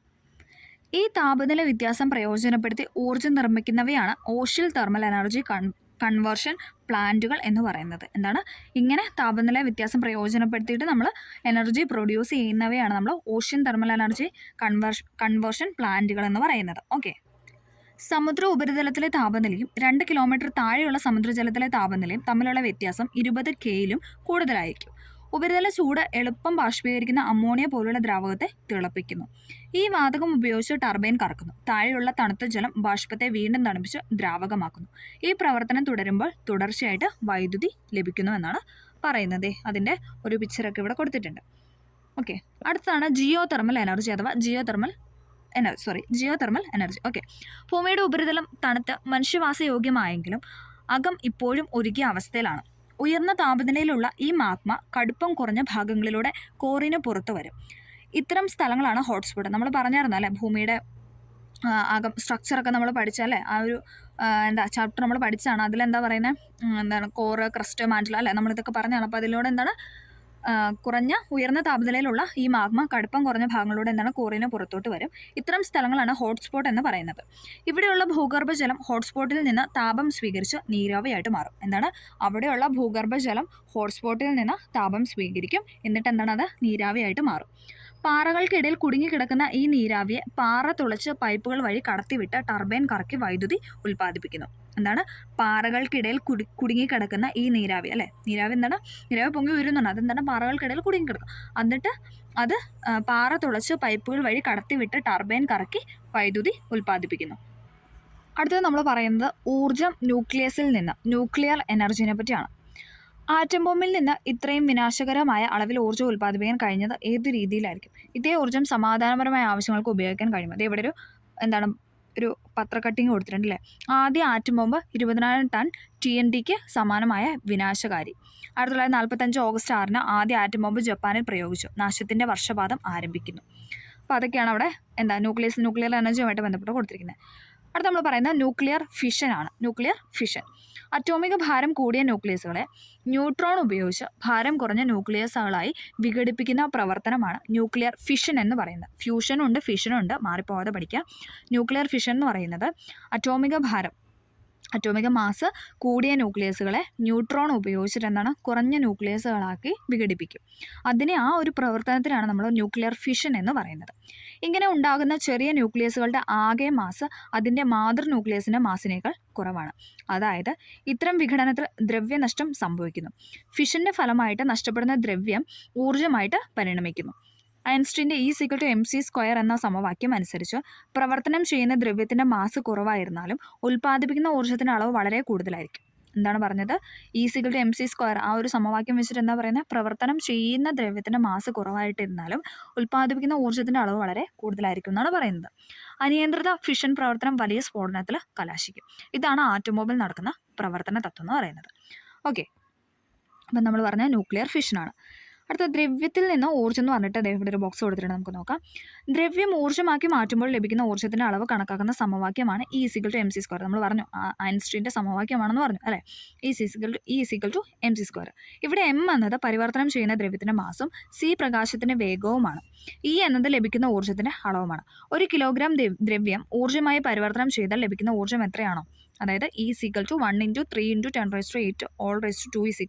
9 × 10⁻16 ജൂളാണ്. ഓക്കെ, ഇത് എത്രമാത്രം വലിയ അളവാണെന്ന് അറിയാമല്ലോ. ഇത് മുഴുവൻ വൈദ്യുതിയാക്കി മാറ്റാൻ കഴിഞ്ഞാൽ 2500 കോടി യൂണിറ്റ് ലഭിക്കും. എന്താണ്? 2500 കോടി യൂണിറ്റാണ് ഇതിൽ നിന്ന് ലഭിക്കുന്നത്. ദ്രവ്യത്തെ ഊർജ്ജമാക്കി പരിവർത്തനം ചെയ്യുന്നതിനെക്കുറിച്ചുള്ള ഈ സമവാക്യം ഐൻസ്റ്റീൻ്റെ വിശ്വവിഖ്യാതനാക്കുന്നതിന് ഇടയാക്കി എന്നാണ് പറഞ്ഞു വയ്ക്കുന്നത്. അടുത്തത് നമ്മൾ പറയുന്നത് ആണവ മലിനീകരണമാണ്. ആണവ മലിനീകരണം വായു, ജലം, പരിസരം എന്നിവിടങ്ങളിൽ ആണവ പദാർത്ഥങ്ങൾ, വികിരണങ്ങൾ എന്നിവയുടെ സാന്നിധ്യം മൂലമുണ്ടാകുന്ന മലിനീകരണമാണ് ആണവ മലിനീകരണം എന്ന് അറിയപ്പെടുന്നത്. എന്താണ്? വായു, ജലം, പരിസരം എന്നിവിടങ്ങളിൽ ആണവ പദാർത്ഥങ്ങൾ അല്ലെങ്കിൽ വികിരണങ്ങൾ എന്നിവയുടെ സാന്നിധ്യം മൂലമുണ്ടാകുന്ന മലിനീകരണമാണ് ആണവ മലിനീകരണം എന്ന് പറയുന്നത്. മലിന വസ്തുക്കളുടെ ആണവ വിഘടനം അപകടകരമായ മലിനീകരണത്തിന് കാരണമാകുന്നു. ആണവ വിഘടനത്തിന് ഫലമായിട്ട് ദോഷകരമായ ആൽഫ കണങ്ങൾ, ബീറ്റ കണങ്ങൾ, ഗാമ വികിരണങ്ങൾ എന്നിവ പ്രസരിക്കുന്നു. ആണവ വിഘടനത്തിന് ഫലമായിട്ട് ദോഷകരമായ ആൽഫ കണങ്ങൾ, ബീറ്റ കണങ്ങൾ, ഗാമ വികിരണങ്ങൾ എന്നിവ പ്രസരിക്കുന്നു. മലിനീകരണ വസ്തുവിൻ്റെ സാന്ദ്രത, പുറപ്പെടുന്ന വികിരണത്തിൻ്റെ തരം, ശരീരത്തിലെ അവയവങ്ങളിലേക്കുള്ള മലിനീകരണത്തിൻ്റെ സാമീപ്യം എന്നിവ അപകട സാധ്യത നിർണ്ണയിക്കുന്ന ഘടകങ്ങളാണ്. ആണവ ദുരന്തങ്ങൾ മനുഷ്യനിർമ്മിതവും പ്രകൃതിജന്യവുമാവാം എന്നാണ് പറഞ്ഞു വച്ചിരിക്കുന്നത്. ഓക്കെ, ഇതാണ് ആണവ മലിനീകരണവുമായി ബന്ധപ്പെട്ട് പറഞ്ഞിരിക്കുന്ന പോയിന്റ്സ്. നമ്മൾ ന്യൂക്ലിയർ ഫ്യൂഷൻ എന്താണെന്ന് നോക്കണം. നമ്മൾ ഫിഷൻ്റെ കാര്യം പറഞ്ഞല്ലേ, നമ്മൾ ഫ്യൂഷൻ എന്താണെന്ന് നോക്കാം. അറ്റോമിക് ഭാരം കുറഞ്ഞ, അവിടെ എന്തായിരുന്നു? അറ്റോമിക് ഭാരം കൂടിയതായിരുന്നു അല്ലേ. അറ്റോമിക് ഭാരം കുറഞ്ഞ ന്യൂക്ലിയസുകളെ യോജിപ്പിച്ച് മാസ് കൂടിയ ന്യൂക്ലിയസ് ആക്കി മാറ്റുന്നു. ന്യൂക്ലിയസുകൾ തന്നെ യോജിപ്പിക്കണം. മറ്റേടത്താണ് നമ്മൾ എന്താണ് ന്യൂട്രോണുമായിട്ട് വിഘടിപ്പിക്കാമെന്നാണ് പറഞ്ഞത്. ഇവിടെ എന്താണ്? അറ്റോമിക ഭാരം കുറഞ്ഞ ന്യൂക്ലിയസുകളെ യോജിപ്പിച്ച് മാസ് കൂടിയ ന്യൂക്ലിയസ് ആക്കി മാറ്റുന്ന പ്രവർത്തനമാണ് ന്യൂക്ലിയർ ഫ്യൂഷൻ എന്ന് പറയുന്നത്. ഒന്നും കൂടെ പറയാം, അറ്റോമിക ഭാരം കുറഞ്ഞ ന്യൂക്ലിയസുകളെ യോജിപ്പിച്ച് മാസ് കൂടിയ ന്യൂക്ലിയസ് ആക്കി മാറ്റുന്ന പ്രവർത്തനമാണ് ന്യൂക്ലിയർ ഫ്യൂഷൻ. ഇതിന് വളരെ ഉയർന്ന മർദ്ദവും താപനിലയും ആവശ്യമാണ്. വളരെ ഉയർന്ന മർദ്ദവും താപവുമാണ് ഇവിടെ ആവശ്യം. ഈ പ്രവർത്തനത്തിൽ നഷ്ടപ്പെടുന്ന ദ്രവ്യം ഊർജ്ജമായിട്ട് മാറുന്നു. ഇതിൽ നഷ്ടപ്പെടുന്ന ദ്രവ്യമാണ് എന്തെന്ന് പറയുന്നത്? എനർജി അഥവാ ഊർജ്ജമായിട്ട് മാറുന്നത്. സൂര്യനിലും നക്ഷത്രങ്ങളിലും ഇത്തരത്തിലാണ് ഊർജ്ജോൽപാദനം നടക്കുന്നത്. ചോദിച്ചിട്ടുണ്ട്, സൂര്യനിലും നക്ഷത്രങ്ങളിലും ഊർജ്ജോൽപാദനം നടക്കുന്നത് എന്താണ് ചോദിച്ചിട്ടുണ്ട്. ന്യൂക്ലിയർ ഫ്യൂഷനും അങ്ങനെ തന്നിട്ട് നമുക്ക് ഓപ്ഷൻ തരാറുണ്ട്. ന്യൂക്ലിയർ ഫ്യൂഷനാണ്. അതിങ്ങനെ ഓർത്താൽ മതി. സണ്ണെന്ന് നമ്മൾ എഴുതുമ്പോൾ SUN എന്നല്ല സൺ എഴുതുന്നത്. അപ്പം ഫ്യൂഷനാണോ ഫിഷനാണോ മാറിപ്പോതെ FUSION. ഫ്യൂഷൻ്റെ സ്പെല്ലിങ് FU അല്ലേ. അപ്പോൾ ആ U വെച്ചിട്ടൊന്ന് കണക്ട് ചെയ്യുന്നത്. കാരണം I ആണോ U ആണോ എന്നുള്ളൊരു ഡൗട്ടാണല്ലോ ഉള്ളത്. അപ്പം സണ്ണിന് U ആയതുകൊണ്ട് നമ്മൾ ഫ്യൂഷനാണെന്ന് കണക്ട് ചെയ്ത് വയ്ക്കും. ഓക്കെ, ഞാൻ ജസ്റ്റ് കണക്ട് ചെയ്തൊരു കോഡ് പറഞ്ഞു എന്നേ ഉള്ളൂ. ഓക്കെ. ഈ പ്രവർത്തനത്തിൻ്റെ അടിസ്ഥാനത്തിലാണ് ഹൈഡ്രജൻ ബോംബ് നിർമ്മിച്ചിരിക്കുന്നത്. നിയന്ത്രിത രീതിയിൽ ഫ്യൂഷൻ നടത്തി വ്യാവസായിക അടിസ്ഥാനത്തിൽ ഊർജ്ജം നിർമ്മിക്കാൻ ശാസ്ത്രലോകത്തിന് സാധിച്ചിട്ടില്ല. എന്താണ് പറഞ്ഞത്? നിയന്ത്രിത രീതിയിൽ അല്ലേ, അതൊരു നമ്മുടെ കൺട്രോളിൽ നിൽക്കുന്ന രീതിയിൽ നമുക്ക് അങ്ങനെ ഉണ്ടാക്കാനായിട്ട് സാധിച്ചിട്ടില്ല എന്ന് പറയുന്നത്. നിയന്ത്രിത രീതിയിൽ ഫ്യൂഷൻ നടത്തി വ്യാവസായിക അടിസ്ഥാനത്തിൽ ഊർജ്ജം നിർമ്മിക്കാനായിട്ട് ശാസ്ത്രലോകത്തിന് സാധിച്ചിട്ടില്ല. ഓക്കെ, അടുത്ത ഇവിടെ ഇമ്പോർട്ടൻ്റ് ഒരു പോയിന്റ് പറയുന്നുണ്ട്. ന്യൂക്ലിയർ റിയാക്ടറുകളിൽ ഇന്ധനമായിട്ട് ഉപയോഗിക്കുന്ന സമ്പുഷ്ട യുറേനിയമാണ്. ചോദിച്ചിട്ടുണ്ട്, ന്യൂക്ലിയർ റിയാക്ടറുകളിൽ നമ്മൾ എന്താണ് ഇന്ധനമായിട്ട് യൂസ് ചെയ്യുന്നതെന്ന് ചോദിച്ചാൽ സമ്പുഷ്ട യുറേനിയമാണ്. ഓക്കെ, ന്യൂക്ലിയർ റിയാക്ടറുകളിൽ കാർബൈഡ് ഇന്ധനം ഉപയോഗിക്കാനുള്ള സാങ്കേതികവിദ്യ ഇന്ത്യ സ്വായത്തമാക്കിയിട്ടുണ്ട്. തമിഴ്നാട്ടിലെ കൽപ്പാക്കത്തെ വൈദ്യുത നിലയം ഇത്തരം റിയാക്ടർ ഉപയോഗിച്ചാണ് പ്രവർത്തിക്കുന്നത്. ന്യൂക്ലിയർ പ്രവർത്തന ഫലമായി മാരകമായ റേഡിയോ ആക്റ്റീവ് വികിരണങ്ങളും ഉൽപ്പന്നങ്ങളായിട്ട് ഉണ്ടാകുന്നുണ്ട്. എന്താണ് പറഞ്ഞത്? ന്യൂക്ലിയർ റിയാക്ടറുകളിൽ ഇന്ധനമായിട്ട് യൂസ് ചെയ്യുന്നത് സമ്പുഷ്ട യുറേനിയമാണ്. ന്യൂക്ലിയർ റിയാക്ടറുകളിൽ കാർബൈഡ് ഇന്ധനം ഉപയോഗിക്കാനുള്ള സാങ്കേതികവിദ്യ എന്താണ്? ഇന്ത്യ സ്വായത്തമാക്കിയിട്ടുണ്ട്. എവിടെയാണെന്ന് ചോദിച്ചാൽ എവിടെയാണ്? തമിഴ്നാട്ടിലെ കൽപ്പാക്കത്തിൽ. ഓക്കെ, ഈ വൈദ്യുത നിലയം ഇതിനൊരു എക്സാമ്പിളാണ്. ന്യൂക്ലിയർ പ്രവർത്തന ഫലമായിട്ട് മാരകമായ റേഡിയോ ആക്റ്റീവ് വികിരണങ്ങളും ഉൽപ്പന്നങ്ങളും ഉണ്ടാകുന്നു എന്നാണ് പറയുന്നത്. ഇവിടുത്തെ ന്യൂക്ലിയർ പവർ സ്റ്റേഷൻ എന്ന് പറഞ്ഞിട്ട് ഒരു ബോക്സ് കൊടുത്തിട്ടുണ്ട്. ന്യൂക്ലിയർ ഊർജ്ജം ഉപയോഗിച്ച് ജലം ഉന്നത മർദ്ദത്തിലും താപനിലയിലുമുള്ള നീരാവിയാകും. എന്താണ്? ന്യൂക്ലിയർ ഊർജ്ജം ഉപയോഗിച്ച് ജലം എന്താണ്? ഉന്നത മർദ്ദത്തിലും താപനിലയിലുമുള്ള നീരാവിയായിട്ട് മാറുന്നു. നീരാവിയുടെ ശക്തി ഉപയോഗിച്ച് ടർബൈൻ കറക്കി വൈദ്യുതി ഉൽപ്പാദിപ്പിക്കുന്നു. അപ്പോൾ ആ നീരാവിയുടെ ശക്തി ഉപയോഗിച്ച് നമ്മൾ പറഞ്ഞായിരുന്നു അല്ലേ, ടർബൈൻ കറക്കിയിട്ട് എന്താണ് വൈദ്യുതി പ്രൊഡ്യൂസ് ചെയ്യുന്നു. താരാപൂർ, കൽപ്പാക്കം, കോട്ട, കൂടംകുളം തുടങ്ങിയ സ്ഥലങ്ങളിൽ ഇത്തരം പവർ സ്റ്റേഷനുകൾ വ്യാപിച്ചിട്ടുണ്ട്. അപ്പോൾ ന്യൂക്ലിയർ പവർ സ്റ്റേഷൻ എവിടെയൊക്കെ ഉള്ളതെന്ന് ചോദിച്ചാൽ എവിടെയാണ്? താരാപൂർ, കൽപ്പാക്കം, കോട്ട, കൂടംകുളം എന്നിവിടങ്ങളിൽ. ഓക്കെ, അവിടെ നടക്കുന്ന ഊർജ്ജ മാറ്റം എന്താണ്? Nuclear energy. നമ്മൾ പറഞ്ഞു ന്യൂക്ലിയർ എനർജി താപോർജ്ജമായിട്ടും യാന്ത്രികോർജ്ജമായിട്ടും മാറി വൈദ്യുതോർജ്ജം പ്രൊഡ്യൂസ് ചെയ്യുന്നു. എന്താണ്? ന്യൂക്ലിയർ എനർജി താപോർജ്ജം യാന്ത്രികോർജ്ജമായിട്ട് മാറി വൈദ്യുത എനർജി പ്രൊഡ്യൂസ് ചെയ്യുന്നു. ഇനി നമ്മൾ പറയുന്നത് പുനഃസ്ഥാപിക്കാൻ കഴിയുന്ന ഊർജ്ജ സ്രോതസ്സുകളാണ്. പുനഃസ്ഥാപിക്കാൻ കഴിയുന്നവ അഥവാ റിന്യൂവബിൾ സോഴ്സസ് ഓഫ് എനർജി എപ്പോഴും എക്സാമിന് വരുന്നതാണ്. വിവിധ ഊർജ്ജ സ്രോതസ്സുകൾ പരിചയപ്പെട്ടു. നമ്മൾ പറഞ്ഞായിരുന്നല്ലേ, എന്താണ് നമ്മളിപ്പോൾ പരിചയപ്പെട്ട മൊത്തം പുനഃസ്ഥാപിക്കാൻ കഴിയാത്തവയായിരുന്നു അല്ലേ? പാരമ്പര്യ ഊർജ്ജ സ്രോതസ്സായിരുന്നു. ഓക്കെ, വിവിധ ഊർജ്ജ സ്രോതസ്സ് പരിചയപ്പെട്ടല്ലോ. അതിൽ ഉപയോഗിച്ചുകൊണ്ടിരിക്കുന്നതിനനുസരിച്ച് ഊർജ്ജം ഉൽപ്പാദിപ്പിച്ചുകൊണ്ടിരിക്കുന്ന സ്രോതസ്സുകളാണ് പുനഃസ്ഥാപിക്കാൻ കഴിയുന്ന ഊർജ്ജ സ്രോതസ്സുകൾ അഥവാ റിന്യൂവബിൾ സോഴ്സ് ഓഫ് എനർജി. പ്രകൃതിദത്ത സ്രോതസ്സുകളായ സൂര്യപ്രകാശം, കാറ്റ്, മഴ, വേലിയേറ്റം, ജിയോ തെർമൽ തുടങ്ങിയവയിൽ നിന്ന് ലഭിക്കുന്ന ഊർജ്ജം പുനഃസ്ഥാപിക്കാനായിട്ട് കഴിയും അല്ലെ? നമുക്ക് പറയാൻ പറ്റുമോ സൂര്യപ്രകാശം തീർന്നു പോയി അല്ലെങ്കിൽ അത് പുനഃസ്ഥാപിക്കാൻ കഴിയില്ല നമുക്ക് പറയാൻ പറ്റുമോ? ഇല്ല, അത് ഡെയിലി ബേസിസിൽ നമുക്ക് കിട്ടിക്കൊണ്ടിരിക്കുന്ന കാര്യമാണ് അല്ലേ? കാറ്റ്, മഴ ഇതൊക്കെ എന്താണ്? പുനഃസ്ഥാപിക്കാൻ കഴിയുന്ന ഊർജ്ജ സ്രോതസ്സുകളാണ്. ഓക്കെ, അതിനാൽ ഇവ പുനഃസ്ഥാപിക്കാൻ കഴിയുന്ന ഊർജ്ജ സ്രോതസ്സുകൾക്ക് എക്സാമ്പിളാണ്. ഇവ പരിസ്ഥിതി മലിനീകരണം ഉണ്ടാക്കുന്നില്ല. പെട്രോളിയം, കൽക്കരി, പ്രകൃതിവാതകം, ന്യൂക്ലിയർ ഊർജ്ജം തുടങ്ങി പുനഃസ്ഥാപിക്കാൻ കഴിയാത്ത ഊർജ്ജ സ്രോതസ്സുകളാണ്. നമ്മൾ പറഞ്ഞല്ലേ, അത് നമുക്ക് പാരമ്പര്യമായിട്ട് കിട്ടുന്ന കാര്യമാണ്. അതായത് അനേകം വർഷങ്ങൾ എടുത്തിട്ടാണ് ഈ കൽക്കരിയൊക്കെ അല്ലെങ്കിൽ നാച്ചുറൽ ഗ്യാസ് ഇതൊക്കെ ഉണ്ടായി വരുന്നത്. അപ്പോൾ എന്താണ്, അത് നമുക്ക് പെട്ടെന്ന് ഇന്നിപ്പോൾ തീർന്നു പോയി നാളെ അത് ഉണ്ടാവും എന്ന് പറഞ്ഞാൽ സാധ്യമല്ല അല്ലേ? അതുകൊണ്ട് തന്നെ നമുക്കതെന്താണ്? പുനഃസ്ഥാപിക്കാൻ കഴിയാത്ത ഊർജ്ജ സ്രോതസ്സുകളാണ്. പക്ഷേ അതേസമയം കാറ്റ്, സൂര്യപ്രകാശം, മഴ, വേലിയേറ്റം, ജിയോ തെർമൽ ഇതൊക്കെ എന്താണ്? പുനഃസ്ഥാപന ശേഷിയുള്ള ഊർജ്ജ സ്രോതസ്സുകളാണ്. ഓക്കെ, അത് കൂടാതെ തന്നെ ഈ പുനഃസ്ഥാപിക്കാൻ കഴിയാത്ത ഊർജ്ജ സ്രോതസ്സ് നമ്മൾ പറഞ്ഞു ഈ കൽക്കരി, പ്രകൃതി ഇതൊക്കെ എന്താണ്? നമ്മുടെ പരിസ്ഥിതിക്ക് ഹാനികരവുമാണ്. അടുത്ത നമ്മൾ പറയുന്നത് ഹരിതോർജ്ജം അഥവാ ഗ്രീൻ എനർജിയാണ്. ഹരിതോർജ്ജം അഥവാ ഗ്രീൻ എനർജി പ്രകൃതിക്ക് ഇണങ്ങുന്ന ഊർജ്ജ സ്രോതസ്സുകളിൽ നിന്ന് പരിസര മലിനീകരണം ഉണ്ടാക്കാതെ നിർമ്മിക്കുന്ന ഊർജ്ജമാണ് ഹരിതോർജ്ജം അഥവാ ഗ്രീൻ എനർജി എന്ന് പറയുന്നത്. എന്താണ്? പ്രകൃതിക്ക് ഇണങ്ങുന്ന ഊർജ്ജ സ്രോതസ്സുകളിൽ നിന്ന് പരിസര മലിനീകരണം ഉണ്ടാക്കാതെ നിർമ്മിക്കുന്ന ഊർജ്ജമാണ് ഹരിതോർജ്ജം അഥവാ ഗ്രീൻ എനർജി എന്ന് പറയുന്നത്. പുനഃസ്ഥാപിക്കാൻ കഴിയുന്ന ഊർജ്ജ സ്രോതസ്സുകളിൽ നിന്ന് ഉൽപ്പാദിപ്പിക്കുന്ന എല്ലാ തരം ഊർജ്ജങ്ങളും ഇതിൽപ്പെടുന്നവയാണ്. പുനഃസ്ഥാപിക്കാൻ കഴിയുന്നവയാണ് നമ്മൾ പറഞ്ഞല്ലോ. സൂര്യപ്രകാശം, കാറ്റ്, മഴ ഇതൊക്കെ നമ്മൾ പറഞ്ഞു, വേലിയേറ്റം അതൊക്കെ പറഞ്ഞു. അതൊക്കെ എന്താണ്? ഇതിൽ പെടുന്നവയാണ്. പുനഃസ്ഥാപിക്കാൻ കഴിയുന്ന ഊർജ്ജ സ്രോതസ്സുകളായ സൗരോർജ്ജം, കാറ്റിൽ നിന്നുള്ള ഊർജ്ജം, തിരമാലയിൽ നിന്നുള്ള ഊർജ്ജം, ബയോമാസിൽ നിന്നുള്ള ഊർജ്ജം തുടങ്ങിയവ ഹരിതോർജ്ജമായിട്ട് പരിഗണിക്കപ്പെടുന്നു. അപ്പോൾ അതൊക്കെ എന്താണ്? ഗ്രീൻ എനർജിയാണ്. ഓക്കെ, ഇതിനെ ക്ലീൻ എനർജി എന്നും പറയുന്നുണ്ട്, ചോദിച്ചിട്ടുണ്ട്. ക്ലീൻ എനർജി എന്നറിയപ്പെടുന്ന എന്താണ്? ഗ്രീൻ എനർജി, ന്യൂക്ലിയർ എനർജി എന്നൊക്കെ പറഞ്ഞാൽ നമുക്ക് എന്താ ഓപ്ഷൻ തരും.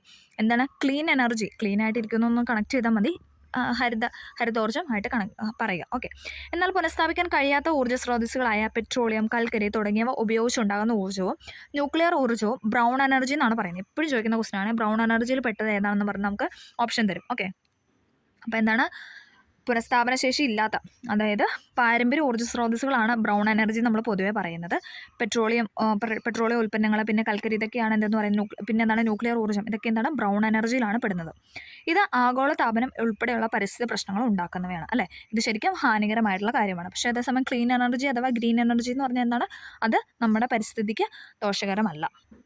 ഇനി നമ്മൾ പറയുന്നത് ഊർജ്ജ പ്രതിസന്ധി അഥവാ എനർജി ക്രൈസിസ് ആണ്.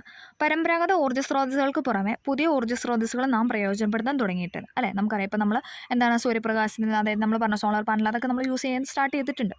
എന്നിട്ടും പവർ കട്ടും ലോഡ് ഷെഡിങ്ങും എല്ലാം അഭിമുഖീകരിക്കേണ്ടി വരാറില്ലേ? എന്തായിരിക്കും ഇതിന് കാരണം? ഊർജ്ജത്തിൻ്റെ ആവശ്യകത അനേകം മടങ്ങ് വർദ്ധിച്ചെങ്കിലും ഉൽപ്പാദനം വേണ്ടത്ര വർദ്ധിച്ചിട്ടില്ല എന്നാണ് പറഞ്ഞു വെക്കുന്നത്. ഓക്കെ, ഊർജ്ജ നഷ്ടം ജലനഷ്ടം വഴിയും. ഓക്കെ, നമുക്ക് നോക്കാം. ഊർജ്ജ നഷ്ടം ജലനഷ്ടം വഴിയും.